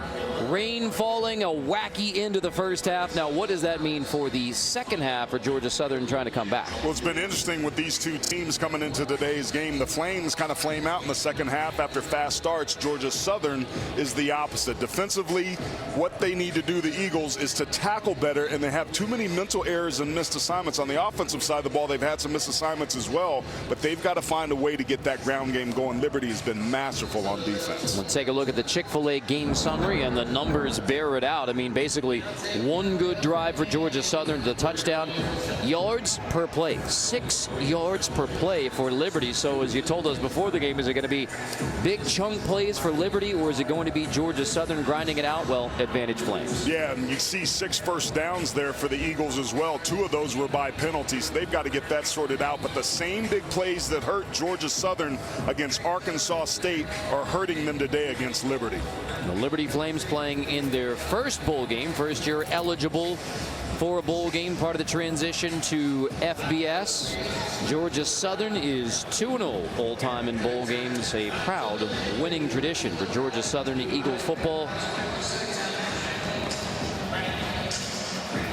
Last year they won the Camellia Bowl. Shai Werts was the MVP. The quarterback for the Eagles will have to lead a comeback effort here in Orlando.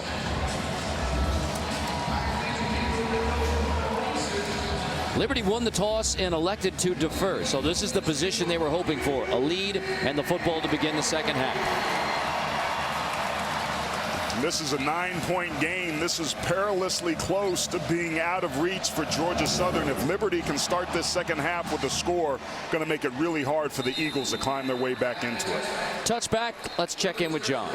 Checked in with Liberty head coach Hugh Freeze. He wants to shorten this game in terms of expanding on this lead. Now, obviously, he wants to score some more, but he wants to run this clock in terms of running the ball. He said we're not really effective against their defensive front. What he's going to do is use more 12 personnel to match up better against their big guys up front, because he wants to establish the run here in this second half. As for Georgia Southern, Chad Lunsford said, we've got to get our offense going somehow. Really, the reason why we can't run our offense is because we're not getting second-level blocks. We're not putting blocks on linebackers. If we get to that second level, we'll be more effective on offense. Guys?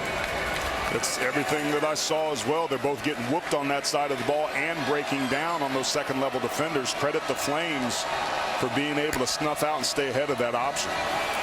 12 meaning one back, 2 tight ends. Hickson breaks it. So there's Hugh Freeze's desire for the second half after they averaged less than 3 yards per carry in the first, trying to get the ground game going.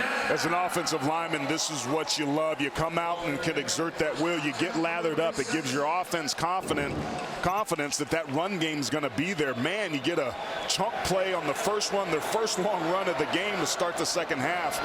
That's going to be very, very good news if they can keep this up. 12 yards on the ground again. Hickson trying to bounce it outside on the left side. Tough tackle from the corner, Brinson. And still another gain for Hickson. First 2 plays of the second half, both running plays. So the first 2 drives, nothing doing for Liberty. Then it was Calvert through the air, 57-yard touchdown. And then the last 4 drives, that's when the kicking game really bothered Liberty, although a 46-yarder from Probert. Missed field goal, missed PAT. Handoff. Hickson wrestled down on the edge. Kendrick Duncan Jr., the sophomore free safety, makes a stop, 3rd and short. Great opportunity and great tackle there by this time by Duncan. You see he's going to come from that second level, the lower left-hand side of your screen. Open field tackling was a problem with them in the first half. Duncan maintains leverage, unhinges, and gets the back on the down. They've got to find a way to get a stop here. Great opportunity for Liberty to keep things moving. 2 tight ends for 3rd and 1.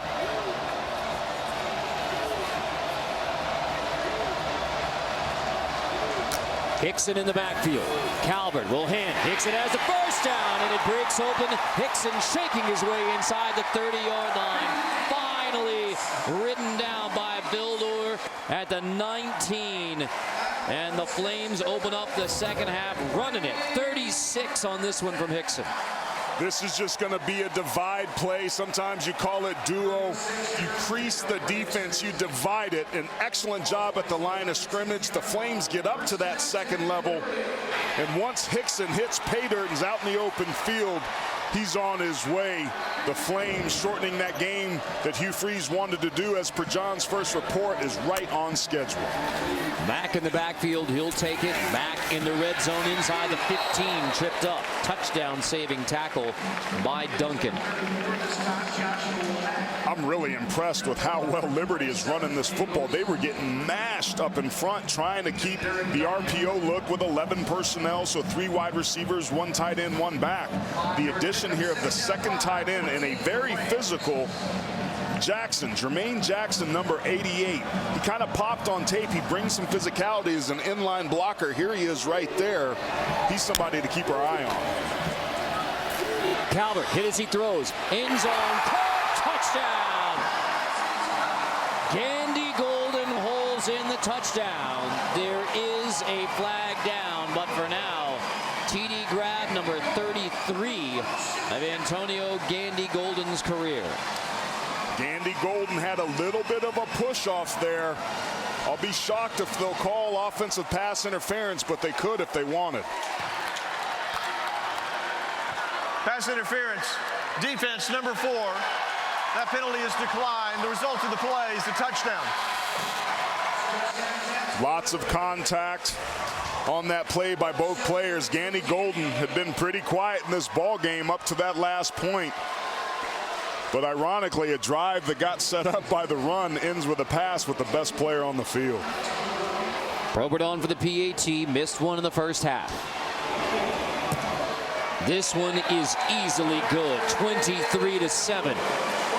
So Hugh Freeze running the football to get it started. Only 1 pass on the drive, but it's a TD pass. Calvert to Antonio Gandy Golden again.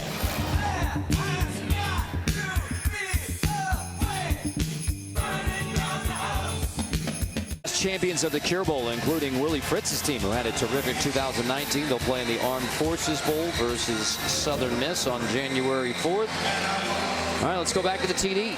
Just a great job of Gandy Golden tracking that football. There was some contact there by Monquavian Brinson earlier to the play, but Gandy Golden, who had been pretty quiet in this game, perfect job of going up, tracking the football, showing that catch radius, falling back, and a nice little subtle push off to create the space. Subtle, eh? For the touchdown.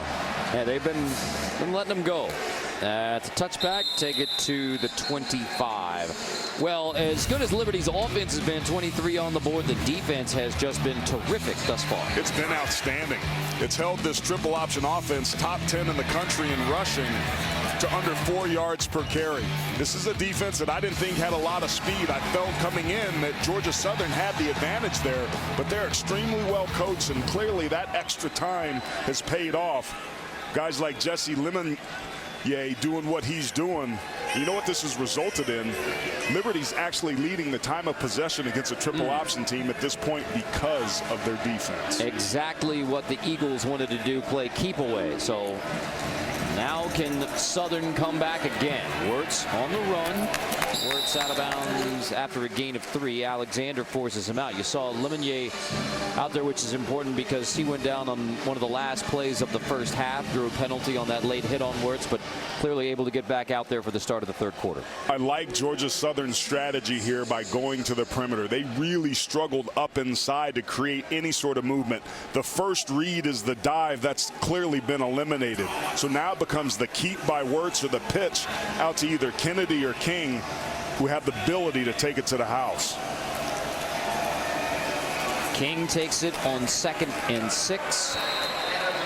2 yards short, 3rd and short coming. Rusens makes the stop.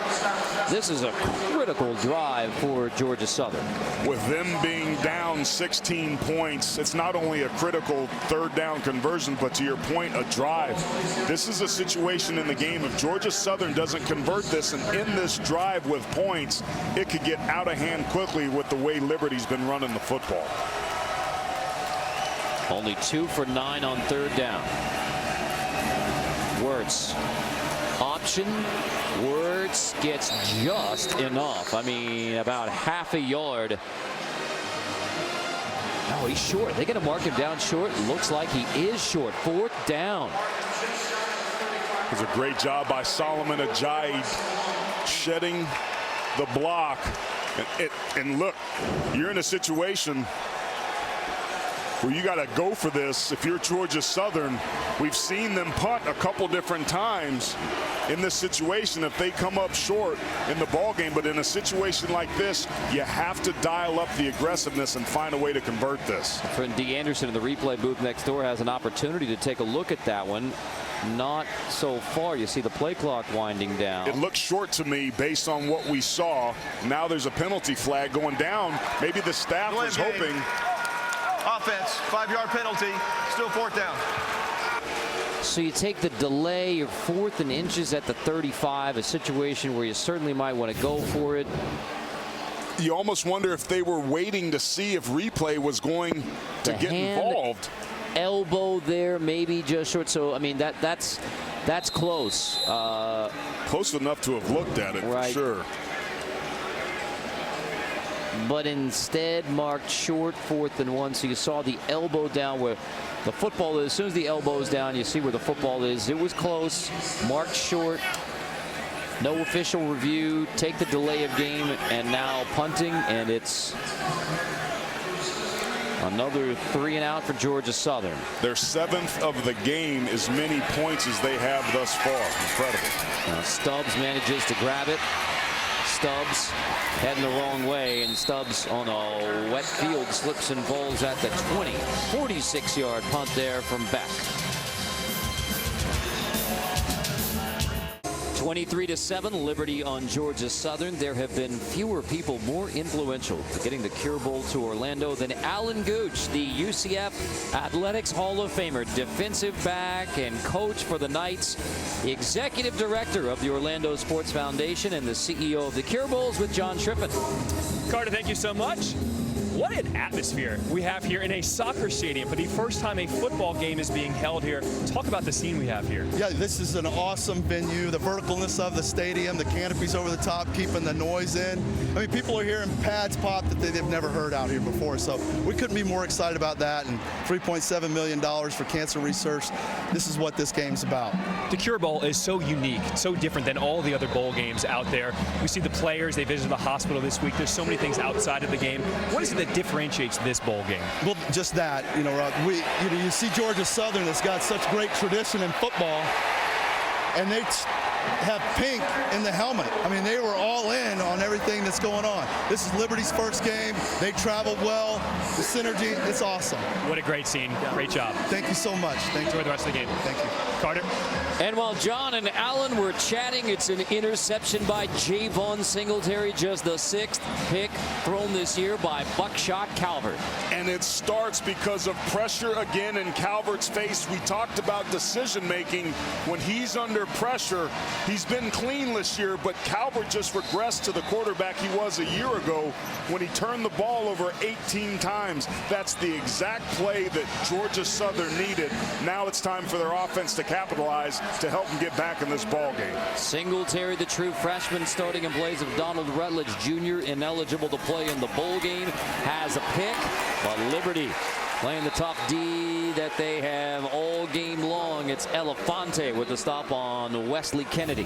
Elefante, watch him right here in the middle over the right guard. Just shock and shed, violent hands. That's tremendous defensive line play, exactly the way you want to play that technique. 6'4", 310, Vincent Elefante Gigante. Simone Hermano. Kennedy in the backfield with Wirtz. Can the Eagles take advantage of the takeaway? Wirtz. Play fake, nowhere to go downfield. Room to run. Wirtz trying to find the corner. Turns the edge, dancing. Did he get past the sticks? He did, and inside the 20. First down, red zone.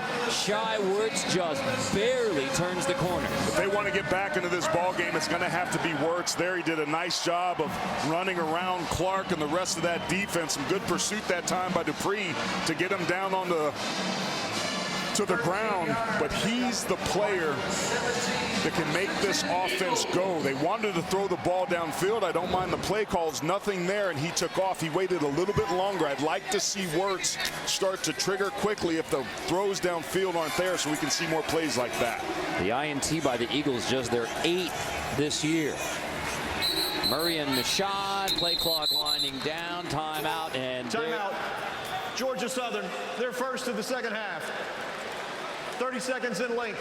It is discombobulated on the Georgia Southern sideline, and Chad Lunsford is not happy about it. They have had multiple issues with getting the plays in, getting the plays off, having to use a timeout here.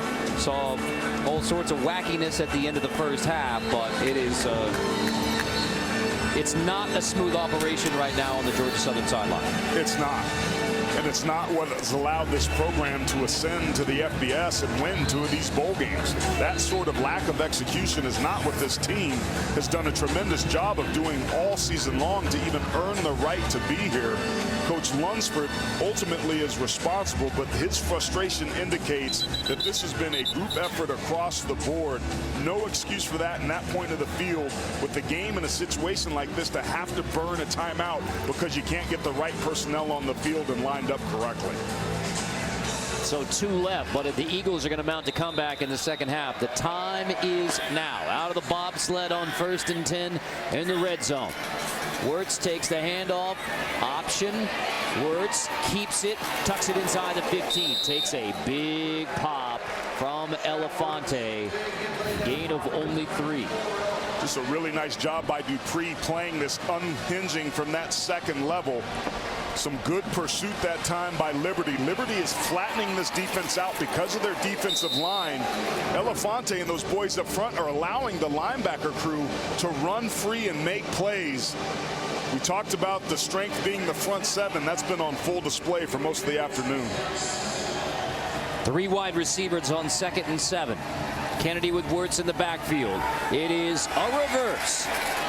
And it is Murray trying to spin his way. The Flames drop him back at the 20-yard line. Ajayi leads the way. The Flames were ready, and it's a loss of 5. Lemonnier read that the entire way. When Georgia Southern was struggling earlier, they took advantage of that pursuit. Here he is here. He's the contained guy. He's got to keep his outside arm and leg free. He reads it right away. The tight end tries to get him. He maintains leverage, and look at the pursuit. That is clinic tape on how to play the defensive end position.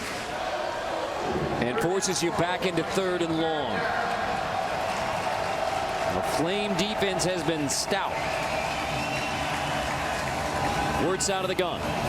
Pressure off the edge. Wirtz, quick release. Fires complete, and he is short of the sticks. 4th down. Mashad makes the grab, but down 23-7 in the 3rd. Here comes the kicking game. And what the heck are you running a hitch that's short of the sticks for in that situation if you're not going to go for it on 4th down? Field goals are good ways to end this drive, but the way that Liberty's playing, I would have liked to have seen a more aggressive offensive play call there.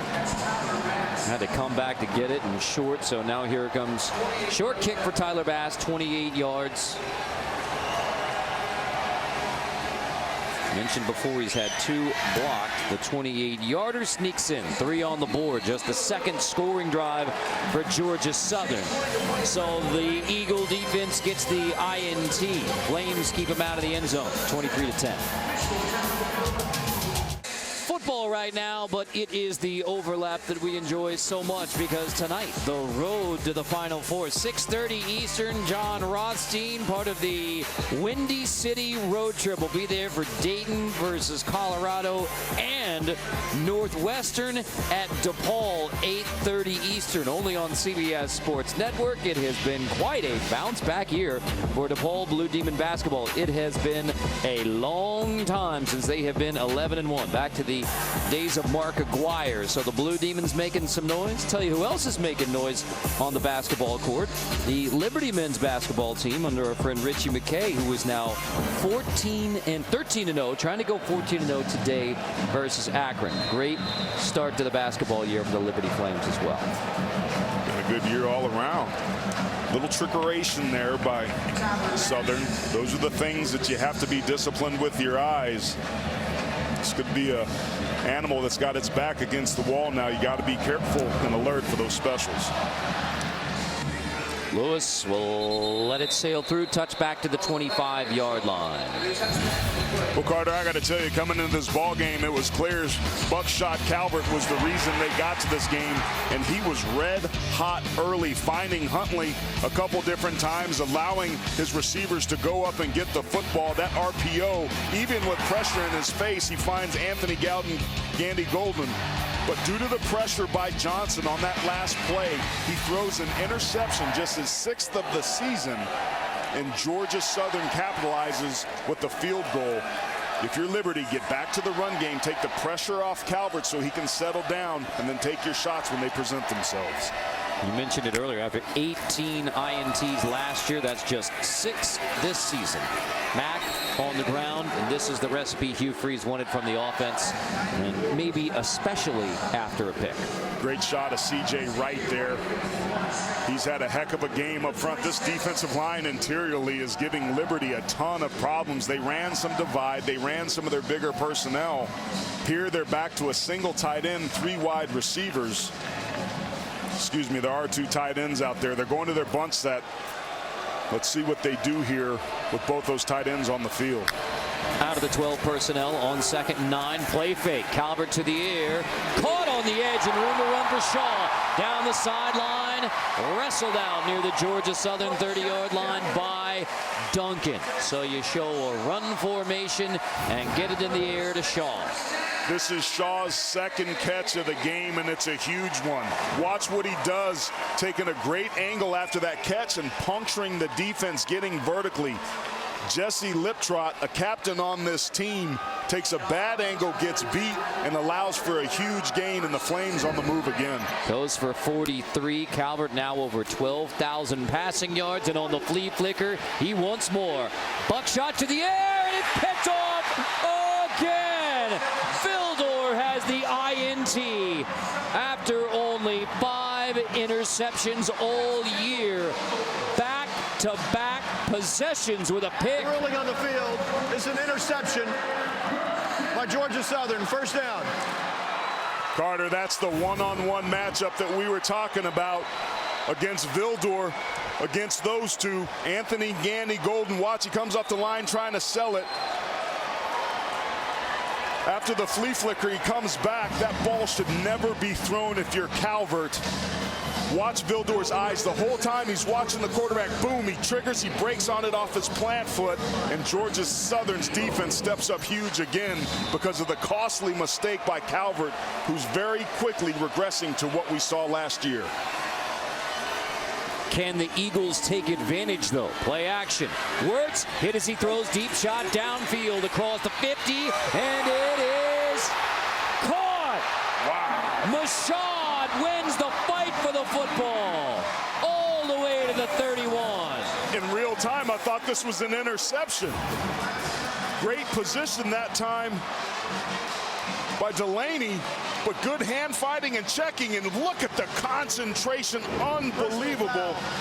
Roughing the passer, defense, hands to the face of the quarterback. That 15-yard penalty would be added to the end of the run. First down.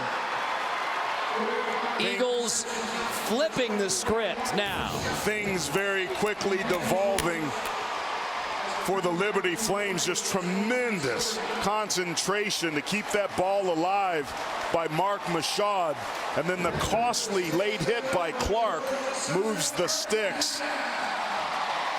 An incredible, very sudden change of events here. And the Eagles are humming. The ruling of a catch on the previous play is under further review. For now, it stands as a 60-yard play. 45 yards on the catch plus a 15-yard penalty.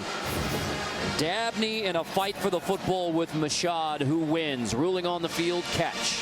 Dabney was in perfect position. I thought he intercepted it.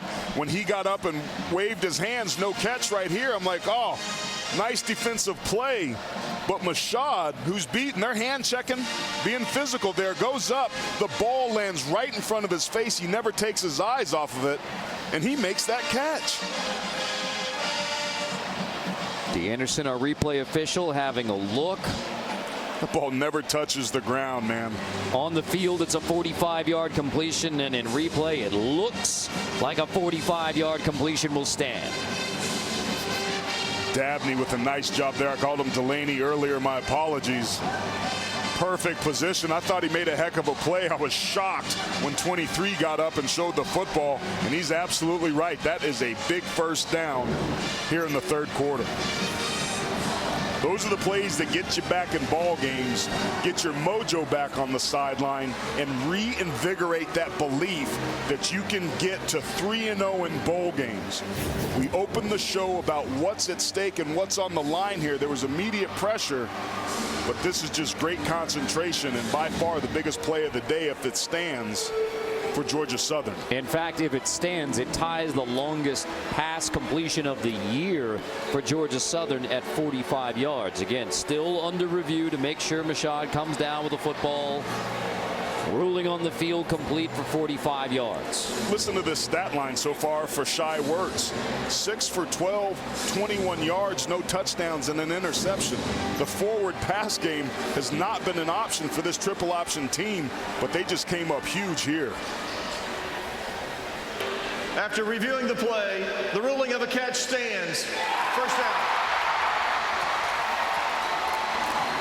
Chad Lunsford, the one word he uses for his team is resilient. Off the field, on the field, this Georgia Southern Eagle team has seemingly been through it all in 2019. So bowl game, things aren't going your way, down 23-7. To see the Eagles fight back is not a surprise to the Georgia Southern fans. Now can Wirtz and the Eagles in the red zone. Handoff, King. Nothing doing there. Dupree stands him up. Nothing doing up inside. Dupree triggered on this immediately. His defensive line is eating up multiple blockers. That time the left guard and left tackle were late coming off. 33 hit the hole right away for the very, very short game. Liberty's done an incredible job inside today, nullifying that inside first read and the give of this option.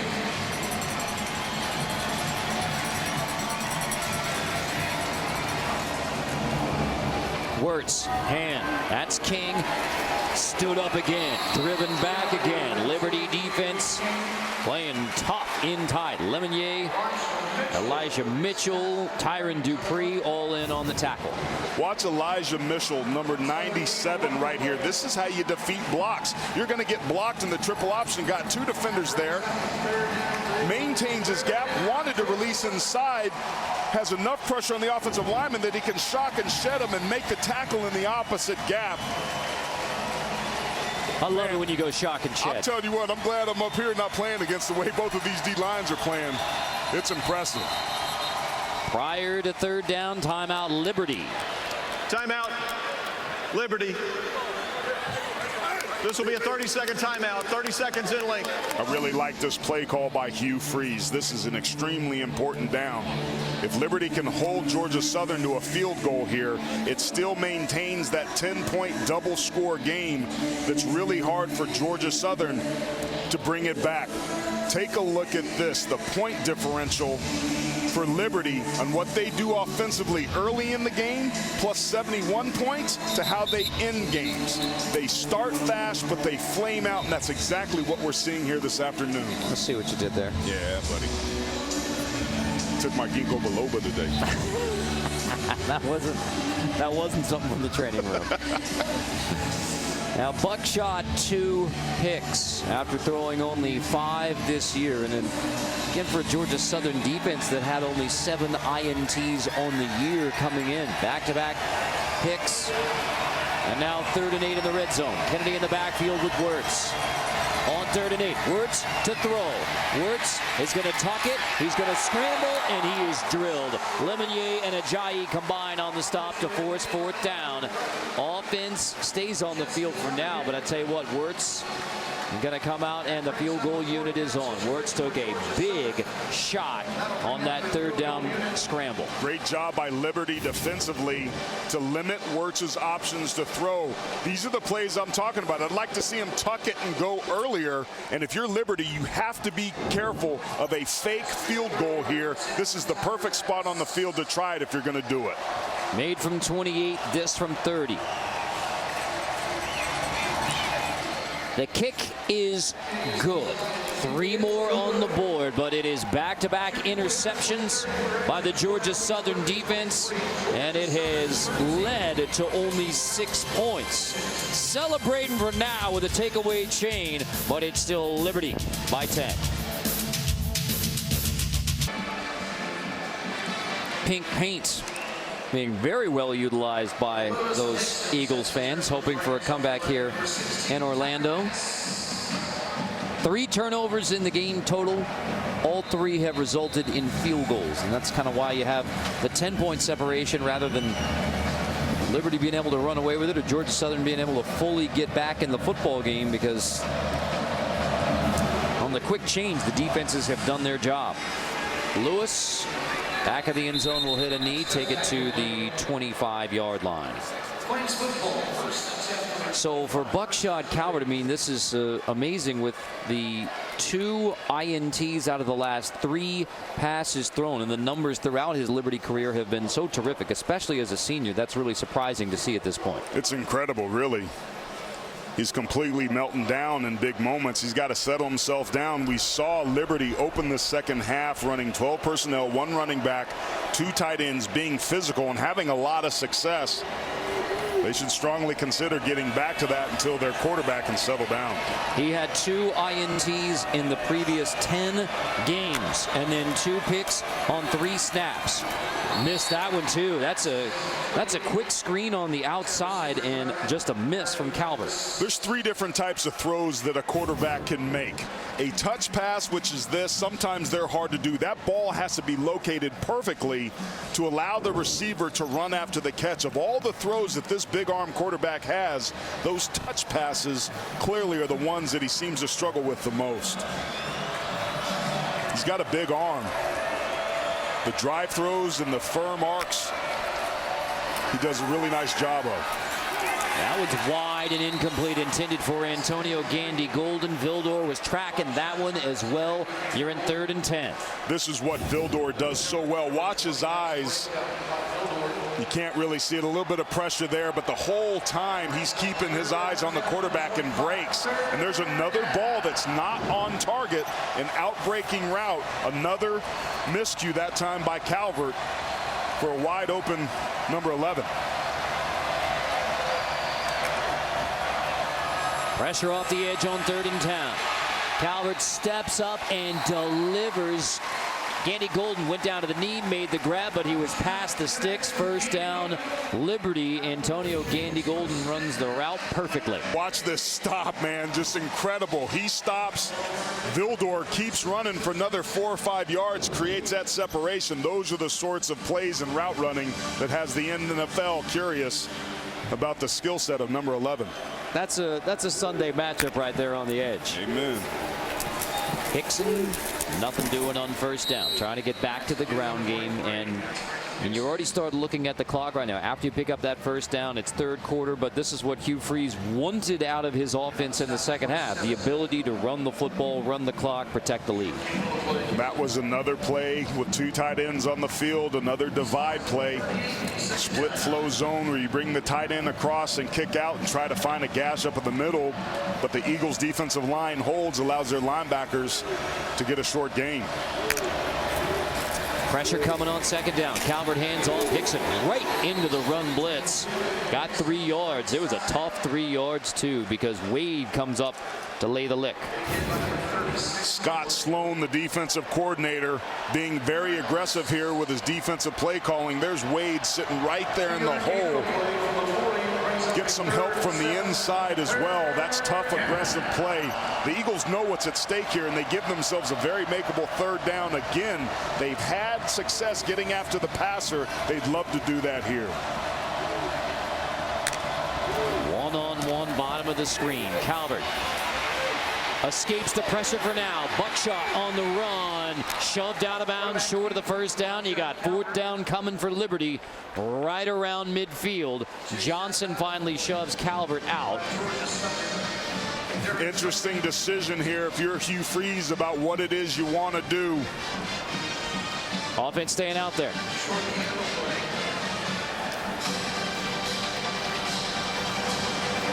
We'll see. For now, the offense is out there. Well, here comes a punt unit. So see if he uses one of those 2 remaining timeouts here as well, or they try to get it off. We'll see. Punt unit comes out late. 6-5 on the play clock. The snapper mock. 2 seconds. They get it off. Ooh, lucky. Alvis, short kick. Short kick off the side of his foot, and it will roll to a stop just inside the 30. The late roll helps Liberty, but you send the punt unit out late. Alvis hits it off the side of his foot, and watch this reaction, Carter. He knew it right away. As soon as he hit it, he's tracking it with his eyes. Oh, no. He just folds over because he knows he just shanked it. 28-yard punt, and that was with a pretty good roll at the end. So with the rain beginning to fall again, we have seen some twists and turns already between the Flames and the Eagles. 24 seconds left in the third. Georgia Southern takes over again. Wirtz, option, left side. He is shoved back. And it is Alexander who just muscles Wirtz to the ground for a tackle for loss in the waning seconds of the third quarter. Great job by Alexander again to stretch this out, to flatten it. Look at all the red hats that are in pursuit. Liberty has done a masterful job stopping this rushing attack today. That's the end of the third quarter. So it is a 10-point game, but it feels right now like anybody's ball game headed to the 4th in Orlando between the Georgia Southern Eagles and the Liberty Flames.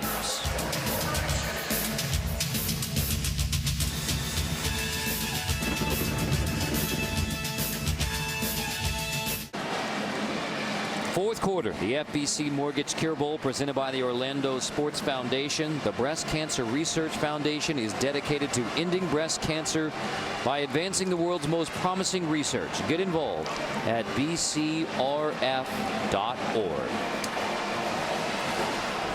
It feels warm.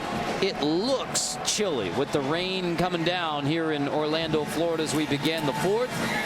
Wirtz, play action. Hit as he throws, deep shot downfield. A shot play on the first play of the fourth quarter. Ajayi blows up Shai Wirtz in the backfield. Just pressure right there in his face. Ajayi dislocates from the defense. Gets a nice shot on Wirtz. He's an option quarterback, so he's used to taking hits. More problematic is that you have a 3rd and long situation, and you're not a passing offense. Luckily for them, take a look at this. The interceptions coming into today, these guys combined for 5 all season. They've had 3 combined here today. Pressure off the edge on 3rd and 11. Drop. Lemonnier sacks Wirtz. Wirtz definitively on 3rd and long. That was incredible get off. Jesse Lemonnier, I thought he was offside. Here he is off the left side of the screen. He moves before the ball moves, but times it beautifully. That's virtually impossible if you're a left tackle to make that block when you've got a defensive end that gets off the snap that quickly. That's the backup center, Caleb Kelly, that plays some of that left tackle spot. That's a really tough position to be in with that type of get off. They've had a myriad of injuries on the offensive line this year, Georgia Southern. Beck punting in the rain. That one didn't get off cleanly as well. Goes out of bounds around the 40-yard line. Marked at the 42. So the Flames with a 10-point lead. The football 37-yard punt. Jesse Lemon. Yeah.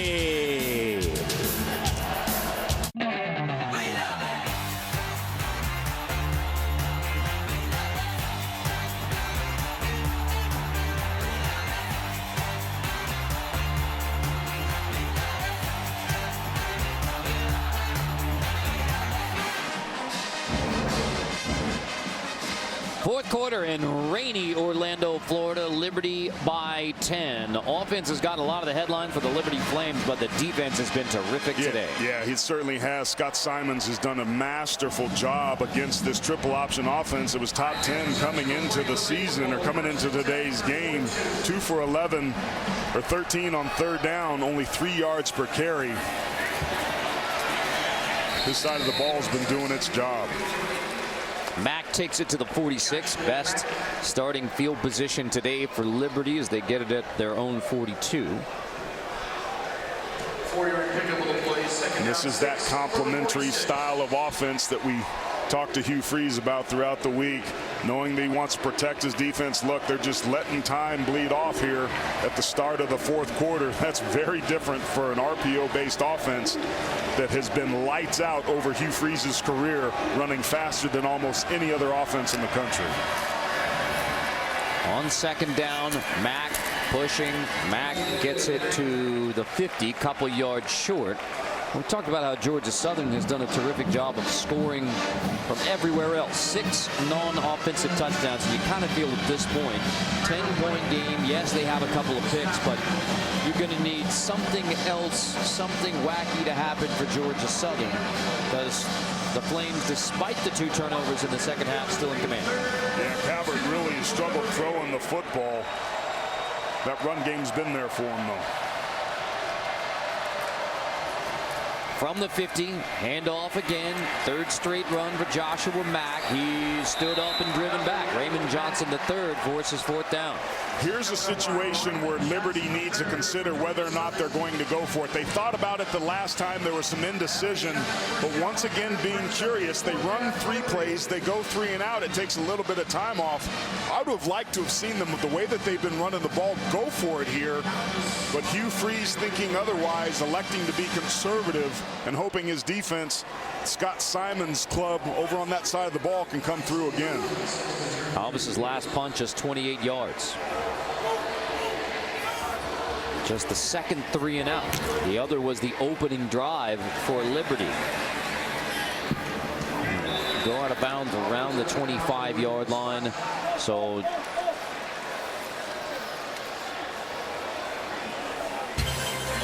Georgia Southern football, now or never for the Eagles.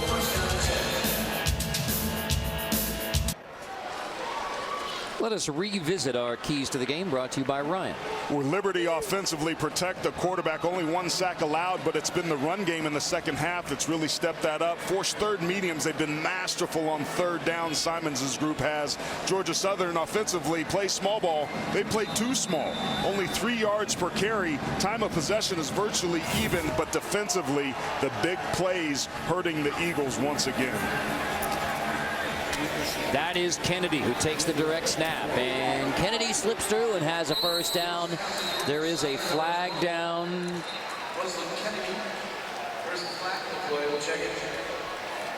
Might be a hold on number 50, Kelly, again. Holding. Offense, number 50. 10-yard penalty from the previous spot. Still first down. I hate to say it, those are the things I see as a former offensive lineman. When you're getting your face crossed, sometimes you panic and reach out with your hands. He's the right tackle right here. And right there, he's got that left hand holding on, and the official's right on top of it, looking right at it, and throws the flag. This is not how you win yourself ball games if you're Georgia Southern. It's been the costly mistakes and the self-inflicted wounds all afternoon that have really hurt this team. Extending drives for Liberty offensively, missed tackles, missed assignments, and now they're going and may not get the playoff. Wirtz on 1st and 20, got it snapped. LaRoche, nothing much doing there. That number of 3 yards per rush. I mean, at the beginning of the day, if you say Georgia Southern's only going to average 3 yards, it's going to be advantage Liberty. It's exactly what you would expect. I mean, the Eagles can't win averaging 3 yards a carry. Can't do it. This whole team is predicated on that offense, keeping their defense fresh to allow them to play the physical level of football that they want.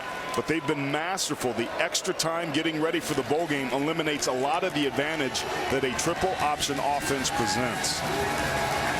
When they beat App State, they rushed for 335, barely over 100 in this one against Liberty. Low snap handled by Wirtz to Kennedy on the screen.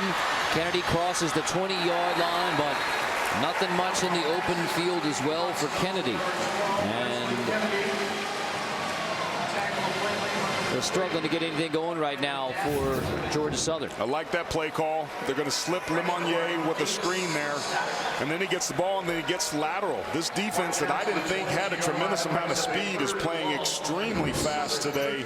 And that, I think, of all the things that Liberty has done defensively, running sideline to sideline, keeping their second-level defenders free, has been it.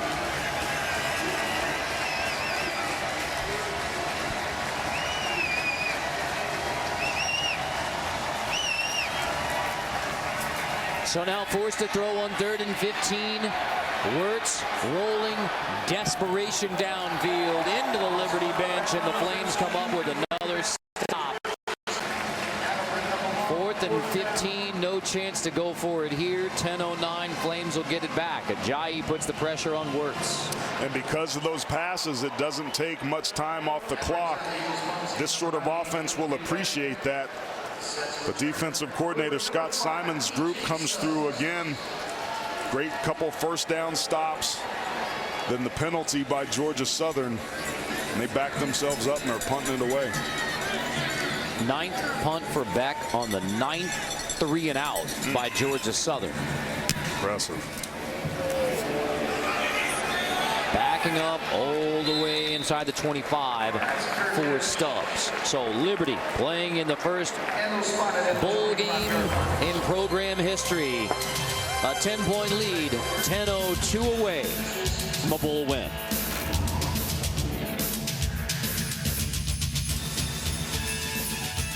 Back in Orlando, the FBC Mortgage Cure Bowl.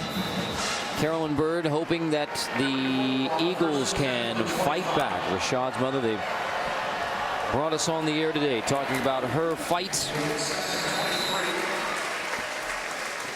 Mom's toughness for Mama on Rashad Bird's headband. And would love to pull off something special in the 4th quarter here of the Cure Bowl. Calvert hit as he throws downfield, and it is flagged down. Pass incomplete. Ellis puts the hit on Calvert. Now we'll check the flag. Bradley had all kinds of jersey in his hands. Number 11. He was beat. He knew it. Probably a good heads-up penalty there that could have prevented another big play. Pass interference. Defense, number 11. 15-yard penalty from the previous spot. Automatic first down. Coaches hate foolish penalties, but sometimes in situations like this, when you know you're beaten, you got a mismatch, you grab a handful of jersey. Number 11's a big load of laundry, man. He's got a slot receiver lined up over him. That was probably a good heads-up play there. Now they got to reset themselves and get back to work.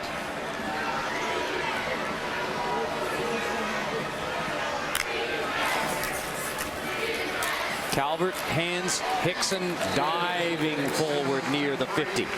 We just saw a rush there, Carter. I've been impressed with what Liberty has done in this second half. After Calvert's interceptions, take a look at this. In the second half, Liberty is out-rushing the number 8 rush offense in the country, 84 yards to 18. What an extremely important turn of events for Hugh Freeze's offense. It has gone to the run game in the second half, trying to win their first ever bowl game.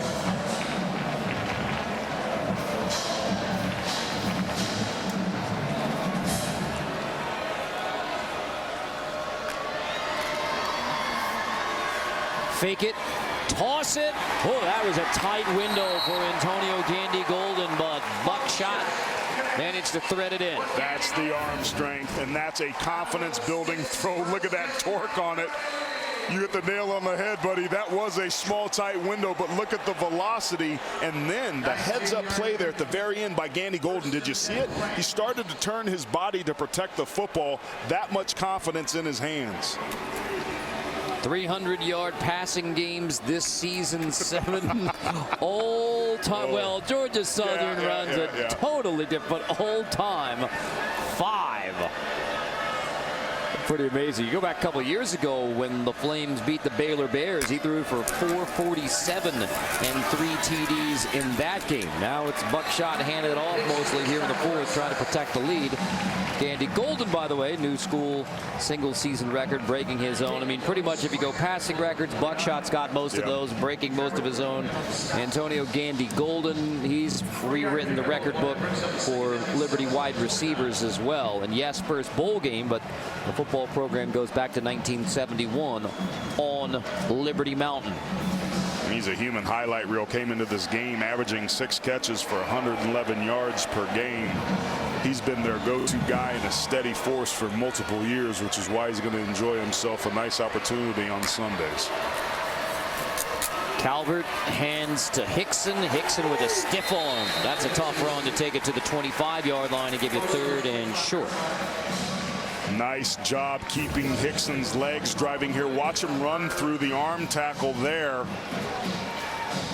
Williams has that big cast, but that extra burst also runs through the hands of Bird. He's not very tall, doesn't weigh a whole lot, but pound for pound, he's a pretty powerful runner, giving themselves a nice 3rd and short situation here to keep this drive moving. First 3rd down of the drive. Is 3rd and 3. Fake it. Toss it to the end zone. Incomplete. Looking for Gandy-Golden, locked up by Bildor. And you see Buckshot says, my bad. It was located. He threw it to the outside. He should have thrown it to the inside on a frozen rope. I think he saw the safety coming over there late, and it kind of scared him a little bit, so he decided to throw it to the outside, which gave Gandy-Golden no shot at catching it. Offense stays out here now, 4th and 3. You've had issues in the kicking game, and so maybe a why not. You see only 5 4th down conversions on the year. Hold your water if you're Georgia Southern. Don't jump off sides and give them a freebie. Hickson on 4th and 3 is dropped in the backfield. Ellis gets the stop. Georgia Southern gets the football. 6:35 to go in the 4th. Ball is turned over on downs. 1st down. And the Eagles are still in it with a 4th down stop. I like the aggressive play call there. It just wasn't executed extremely well. Scott Sloan's unit dials up a double cross dog blitz and gets themselves off the field. So the Eagles, who have had to rally all year long, get a 4th down stop to give them a shot in the 4th.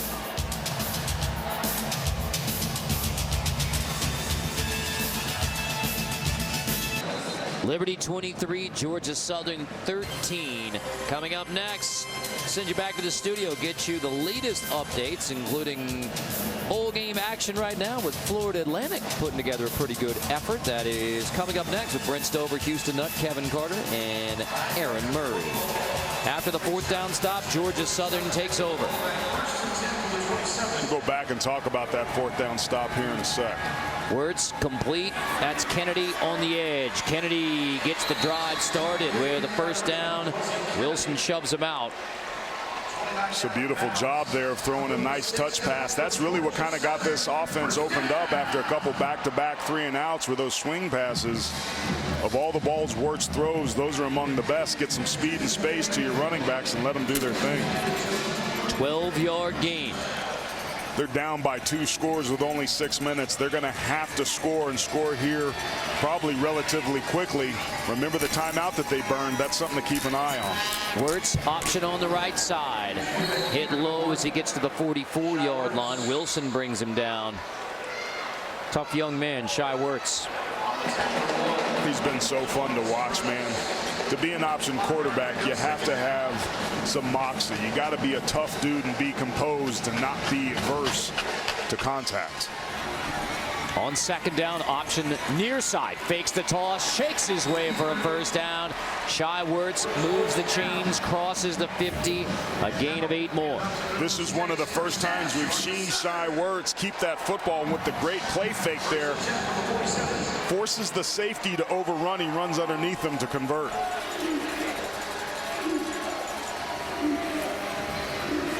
Wirtz option to the right side. Toss. Kennedy wrestled down. Scruggs makes the nice open field tackle on Wesley Kennedy. Nice job by Scruggs there. Again, flattening this triple option out. They were trying to run to the field, and he also stayed in bounds there, so that clock's ticking down here. Remember, a triple option offense takes a little bit longer to score. They're not as explosive as they would need to be. Georgia State being down 10 points here, excuse me, Georgia Southern being down here 10 points in the 4th quarter. It's got to start to pick it up. Wirtz option drilled. Clark makes the stop. No gain. Flames rally. Ruson's there as well. And Wirtz is down, needing help from his offensive line to pop back up. Injured in the LSU game, missed a month early in the season. Wirtz going to have to come out. So here's Justin Tomlin. He can't even make it to the sideline. It's been a combination of the hits that Wirtz has taken today that has driven him to the ground. This is the last hit. He gets sandwiched between 3 pretty big loads of laundry there. As an offensive lineman, some friendly fire coming over the top. He was slow to get up, then was jogging off wanting to come out, and then suddenly hit the ground. So Wirtz, with help from the training staff, able to head to the Georgia Southern sideline. For now, Justin Tomlin trying to rally the Eagles. Redshirt freshman. Started the 3 games when Wirtz was out at the beginning of the year. Decatur, Georgia, Southwest DeKalb High School. 2 rushing touchdowns, hasn't thrown a touchdown pass this year, hasn't thrown an interception this year. Watching him warm up, he's a tall, long, lean drink of water, but this is a wildcat formation here. He's not even a quarterback. It's Kennedy who takes the snap. Kennedy direct snap. Kennedy takes it inside the 35, dropped at the 34, first down. So snap it to Wesley Kennedy. But Tomlin at quarterback still give it right to number 12. And now inside the 35, the Eagles hurry up. Kennedy again. That's the urgency that they needed. Kennedy drilled, no gain. Clark makes the stop again, nothing. Southern's got to get up here and keep things moving. That was a brilliant play call a couple plays ago to convert on 3rd down. Completely caught Liberty by disguise, but now they're huddling up. Kennedy comes out. Got to keep an eye on that thing. This is a 2-score game. You've got to get yourself a touchdown, get the ball back, and score again to have any chance to tie, let alone win this game. Tomlin will finally take his first snap. Tomlin pulls it, chased, steps up in the pocket. Tomlin dropped, got 3 yards. Rusens makes the stop, but that's a win for Liberty. 100%. 3 yards, middle of the field. Wirtz comes back. 2:57. We'll see how long it takes for Wirtz to go to the air to try and get a score when the Eagles need it in a hurry. Obviously 4-down territory in a situation like this, but this is a big 3rd down. On the 9th play of the drive, Wirtz stepping up. He's past the line of scrimmage. He's scrambling and out of bounds at the 20-yard line. Clock will start on the ready for play, but Wirtz moves the chains to the 20. Best possible outcome is to get the first down, have the clock temporarily stop. If Georgia Southern's going to win this game, it's got to have to be number one to do it. He comes back in and makes a factor immediately. The resilient Eagles on 1st and 10. Wirtz to the air. That's complete, but it's short. Murray, so inbounds, 2:20. I mean, that's a completed pass, but it gives you very little. Clock rolling now to 2 minutes, down by 10. Yeah, that's a ball as a receiver you almost want to bat down. It's so hard to do that. It was a great catch, but not a good decision. Flags down. Motion, who moved? Lemonnier got tangled up. Lemonier's getting off the ball awfully quickly. I thought he might have been flagged on that one sack and hit on the quarterback he had. Illegal snap. Offense, number 71. 5-yard penalty. Still second down. It's Peyton Backer, the center. Lemonnier, to his credit, might have moved off a moving. Man, he is timing that so quickly. Lemonnier out of the game for now. Sanders back in. Wirtz takes the snap on 2nd down. Wirtz to the end zone. Incomplete. Left it just high. Intended for Malik Murray. Alexander in coverage. Less than 2 minutes to go. 3rd down. Murray mistimed his jump here, it looks like. No, actually he didn't. He got up, he high-pointed it, but he was laid out so far back it was low, which is why I thought he mistimed it. He's only got 16 catches this season. That would have been the biggest by far. He's got to find a way to hold on to that football.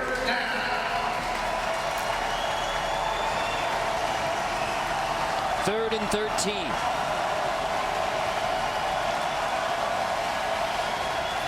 With 4 wide. Wirtz out of the shotgun, steps up, away from the pressure, dumps it down. Kennedy makes the grab, wrestled down. 1:48. He's inbounds. Timeout to stop it. Georgia Southern, their second charge timeout of the half. This will be a 30-second timeout, 30 seconds in length. It will be 4th down. Here comes the kicking unit on. I mean, down by 10, you take your 3 here. See if they onside kick, presumably with only 1 timeout. But you need 2 scores. Bring on the kicker Bass to try and get 3. We've been hard on Lunsford's team today from operational. That was masterful. A great job of calling the timeout to stop the clock because the ball carrier got tackled in bounds. Because it's a 2-score game, it's a field goal situation here perfectly for this situation. Bass's 35-yard attempt is good. 3 more on the board for Georgia Southern. Not done yet with 1:44. So with 1 timeout, you would love to have a couple more so you could kick it deep, try and get a stop, try and get a 3 and out, use your timeouts. Or the 1:44 and 1 timeout. Best option may be the onside kick at this point. We'll see. I'll be surprised if we don't see that. But it is a decision to make. Liberty's been running the football extremely well. So with only 1 timeout, do you have confidence in your defense being able to stop them to get the ball back? It's a low percentage situation in either case. If you do kick it deep, your margin for error is very slim. You have to get the stop, you have to leave time on the clock, and you have to go the length of the field with no timeouts, and that's not what the Eagles are built for. So all of that plays into the decision making with 1:44, the 1 timeout. Hugh Freeze has 2. But he wants to run that clock and get out of here with the first bowl win in program history. I think the move here is the onside kick. It's certainly a decision to be made. Both are very low probability situations, but because that drive took so much time and only ended with the field goal, they really backed themselves in a corner here for the boys in blue. Hands team for the Flames led by Antonio Gandy Golden. So Tyler Bass, here is your onside kick, dribbler, it's touched, let's see, it's recovered by Georgia Southern, but it looks like it didn't go 10 yards. Went 10 yards, and they touched it prior to. It didn't go 10 yards, they touched it. Either of those nullify their possession of the football. Now, Kevin Hassel will get together with his crew and sort it out. It's a pretty good kick, too. It just didn't have enough mustard on it to keep going. It died out at about 8 yards. And then there was a big mashup, and the Eagles touched it.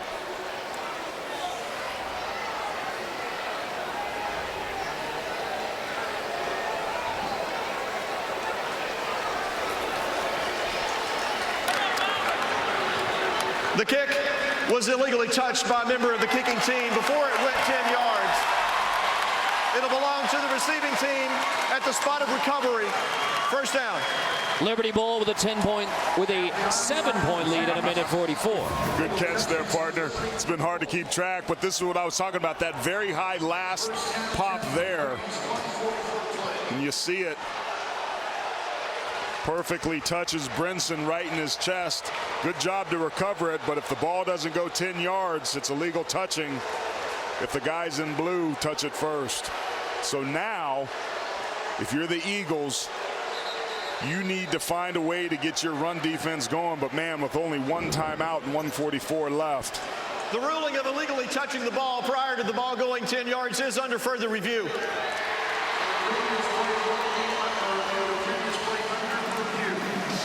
I know why they're looking at this again. When I tell he didn't circle it, there was a mashup of bodies. I still believe that Brinson, number 4, was the first player on the field to touch this football.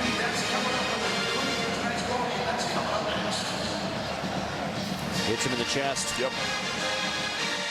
So like you said, you understand why replay wants to take a look at it, but the ruling on the field touched before 10 yards by the kicking team, got Brinson in the chest.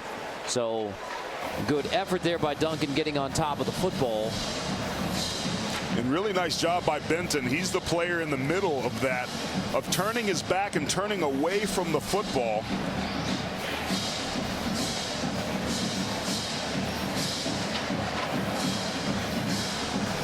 And that's what allows Brinson to touch it first. And it's going to be Flames football.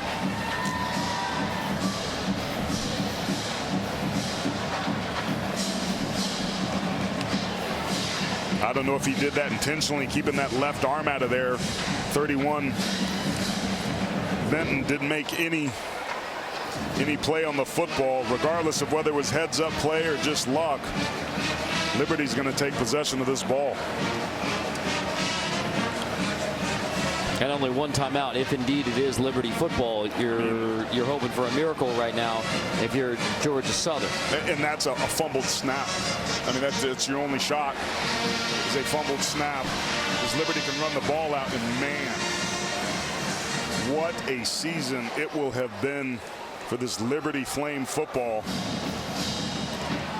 if they can win this ball game, their first bowl game ever.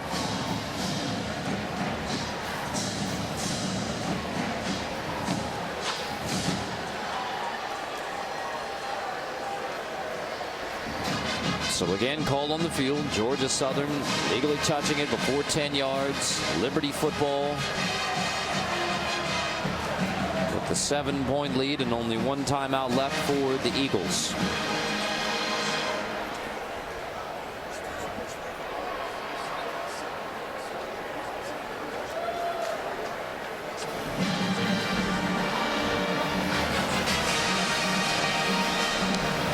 Here's the call.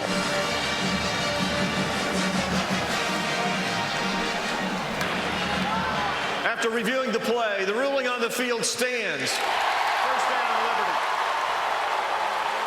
Flame football with 1:44. And barring a miracle, Hugh Freeze is going to get the first ever bowl win for this Liberty team in their first year of bowl eligibility after making that huge jump from the FCS to the FBS level. Today was a day about validation, and that man right there is very close to getting what he set out to do at the start of the season. And some last-minute coaching for his running back, Frankie Hickson.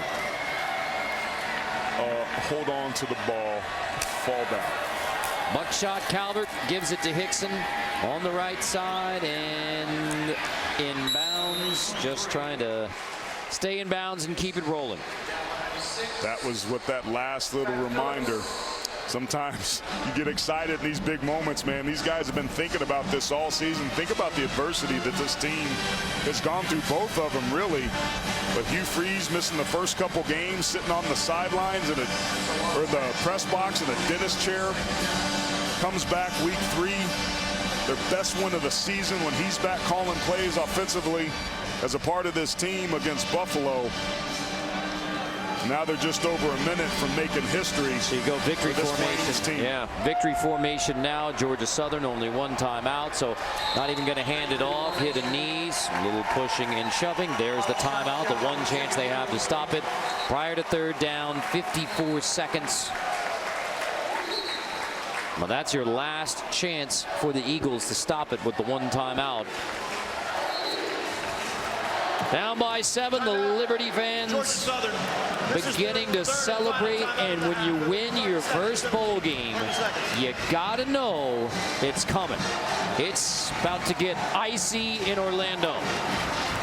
The most important responsibility right now on the Liberty sideline is Caleb Coleman, because he is right now in charge of the cooler dump for Hugh Freeze.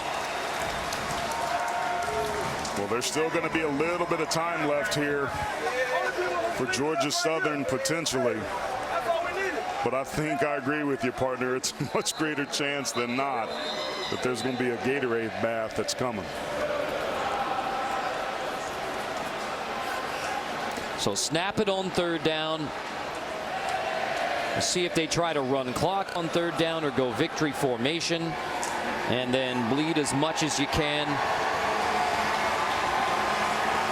Got Antonio Gandy Golden at the top of the screen, so yeah, it's still a possibility to just wipe it all out with a first down. Instead, it's Hickson. Hickson takes the handoff, keeps it alive.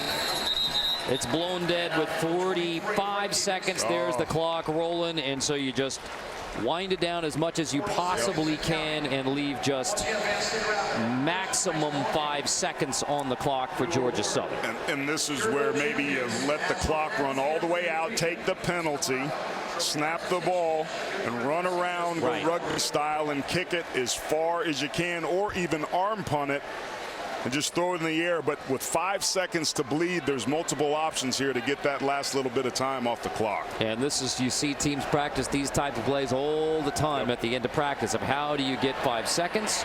So run it down and take the delay or timeout. We'll see.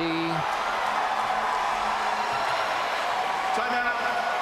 Liberty. Their second charge to the half. Would the game clock operator please put 6 seconds on the clock? 6 seconds, please. I thought it should have been 5. I didn't think it should have been 4. Thank you. But they elect to use the timeout. I mean, you could even at this point just run it all the way back, safety, and there's a myriad number of scenarios, but it all results in Liberty snapping it on fourth down with 6 seconds and last-minute instructions for Hugh Freeze and his team. I'd like a rugby style kick here, bleed it out as much as you can and then squib it.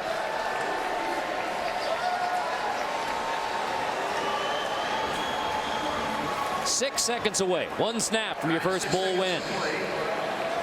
They're going to elect to let Calvert get this ball and run around and bleed some of this time, him or the running back Hickson. So they'll snap it with 6. Calvert on the roll. He's going to take a shot. Gandy Golden, end zone. It is incomplete. Is there 1 second or zeros? Right now, zeros on the clock. And the Liberty Flames celebrate the first bowl win in program history.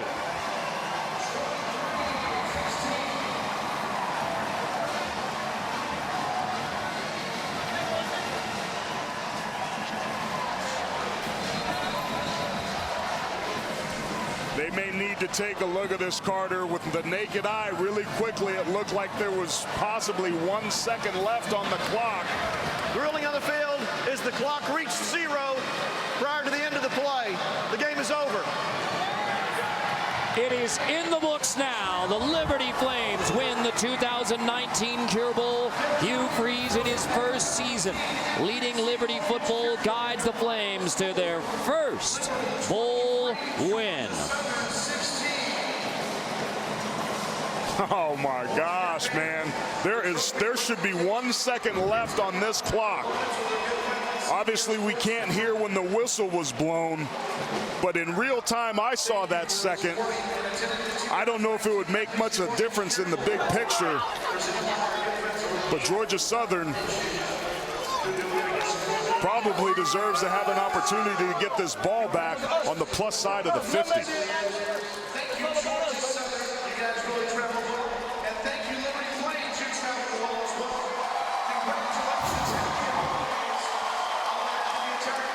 But it is in the books.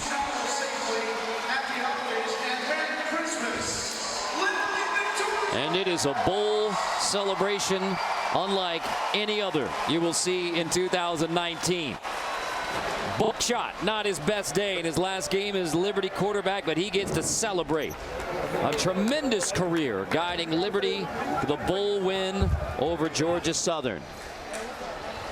So once again, the final score 23-16 for Aaron Taylor, John Schripp, and our entire crew. I'm Carter Blackburn. This has been a presentation of CBS Sports Network, the 24-hour home of CBS Sports. Now let's send it to Brent Stover, Houston Nutt, Kevin Carter, and Aaron Murray in our New York studio inside college football.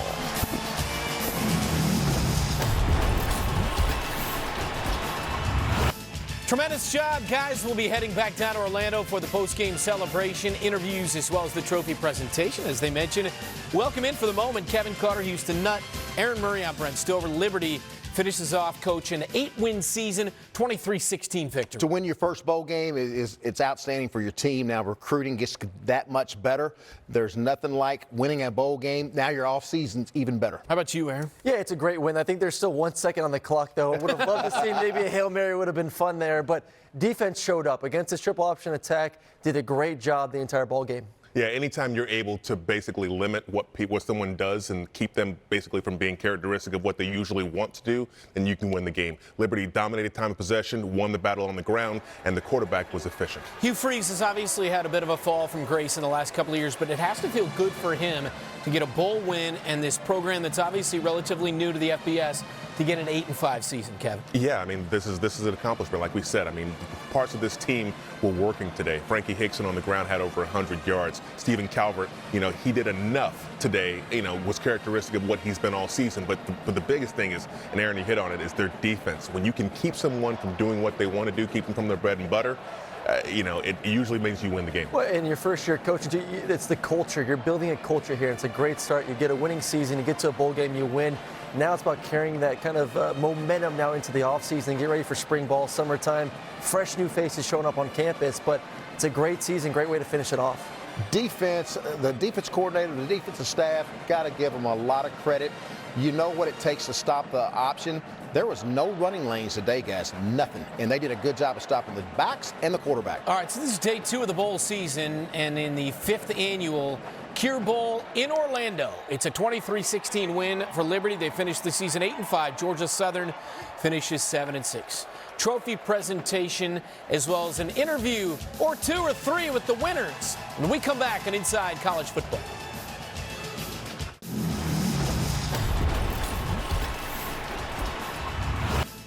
Welcome back inside our New York studios. Headed back down to Orlando in moments for the trophy presentation with John Schriffen, who's on the sidelines on the telecast throughout this Cure Bowl. The 5th annual means so much on and off the field, clearly in the fight against breast cancer. And for Liberty, they finish off an 8-5 season, 23-16 win. Stephen Calvert, 16 of 35, 270, 2 touchdowns, 2 picks. You and I talk about this. I'm not comparing him to Josh Allen, but we talk about quarterbacks like Josh Allen, who I like, yes. But at times he giveth and he taketh away. Calvert was a little bit like that, but made enough. Well, he's a big arm. I mean, we watched the football game, and one thing that I want to see him going forward, whether it's whatever goes on in his life, is just learning how to kind of mix it up a little bit. Not always having to bring the fastball. I mean, everything's 100 miles per hour, 100 miles per hour. Sometimes you got to bring a little bit of pace, but he got the job done. Couple interceptions, not great, but overall, you're a quarterback. You got a bowl win. That feels pretty good. Got to enjoy it and celebrate with your teammates. And you mentioned on the ground, Frankie Hickson. Kevin, you mentioned Hickson had 120 on the ground. Also through the air, we saw those receivers. Again, at times when Calvert was on, 3 or 4 guys that were really good on the outside. 23-16 the final. Hugh Freeze and Liberty. They finish 8-5. Georgia Southern in the loss finishes 7-6. Cure Bowl champs, Liberty. Trophy presentation live. Back down to Orlando for John Schriffen.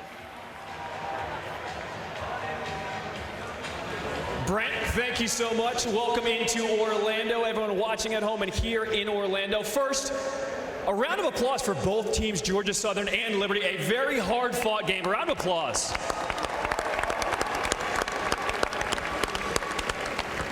Before we hand out the FBC Mortgage Cure Bowl Championship Trophy, I want to introduce everyone here on the stage with me.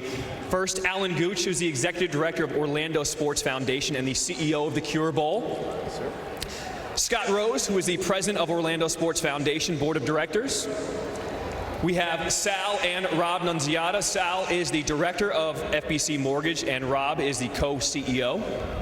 And now, it is time to present the FBC Mortgage Cure Bowl Championship Trophy to Hugh Freeze and Liberty.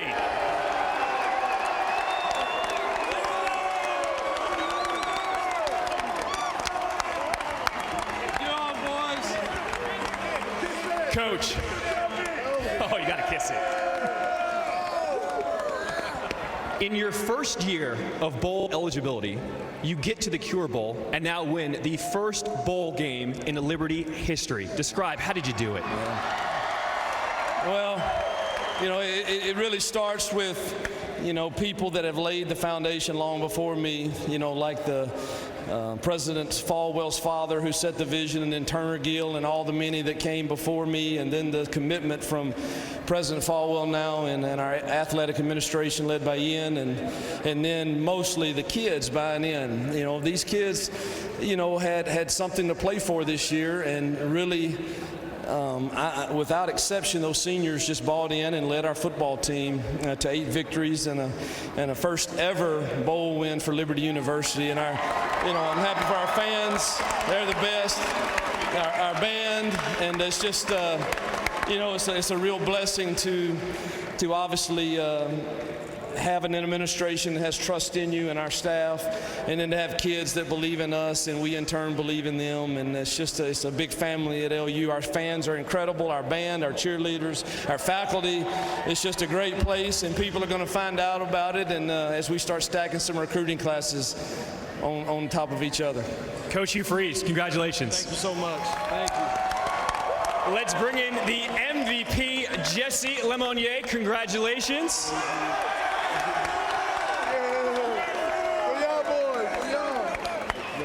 Give him his medal. MVP, 8 tackles, 2 sacks. You guys really shut down and really clamped down on the defensive front in the first half. What was the game plan heading into today? But we know we had 2 weeks to prepare for them, so everybody basically bought into like the game plan and did their job. And all the young guys, you know, basically bought in, no complaints, and just everybody like the coaching staff, the scout team giving us a great look. Just everybody as a group just did our thing, and like we had a great fans just cheering us on, and you know that definitely helped us out. Has it sunk in yet that you are part of the class, the team, to win the first bowl game in the history of Liberty University? Has it sunk in? No, not yet, but you know, I'm enjoying the moment right now. You know, I'm seeing everybody. I'm just trying to get to them and just celebrate with them and celebrate with the fans, of course. Well, celebrate on a game well played. Congratulations on a big win. Thank you. Let's send it back to you in New York. Thank you, guys. All right, so tremendous job there, and congratulations, obviously, the MVP. Lemonnier, you told us in the pregame, Kevin, to watch out for him. 23-16 is the final reminder, 6:40 Eastern, a doubleheader of college basketball. We're heading out to the Chicago Legends Classic in Chicago, United Center, 13th-ranked Dayton taking on Colorado, 6:40 tip. We're with you till 6:35. More to come as they celebrate in Orlando. More to come from here in our New York City studios after the break.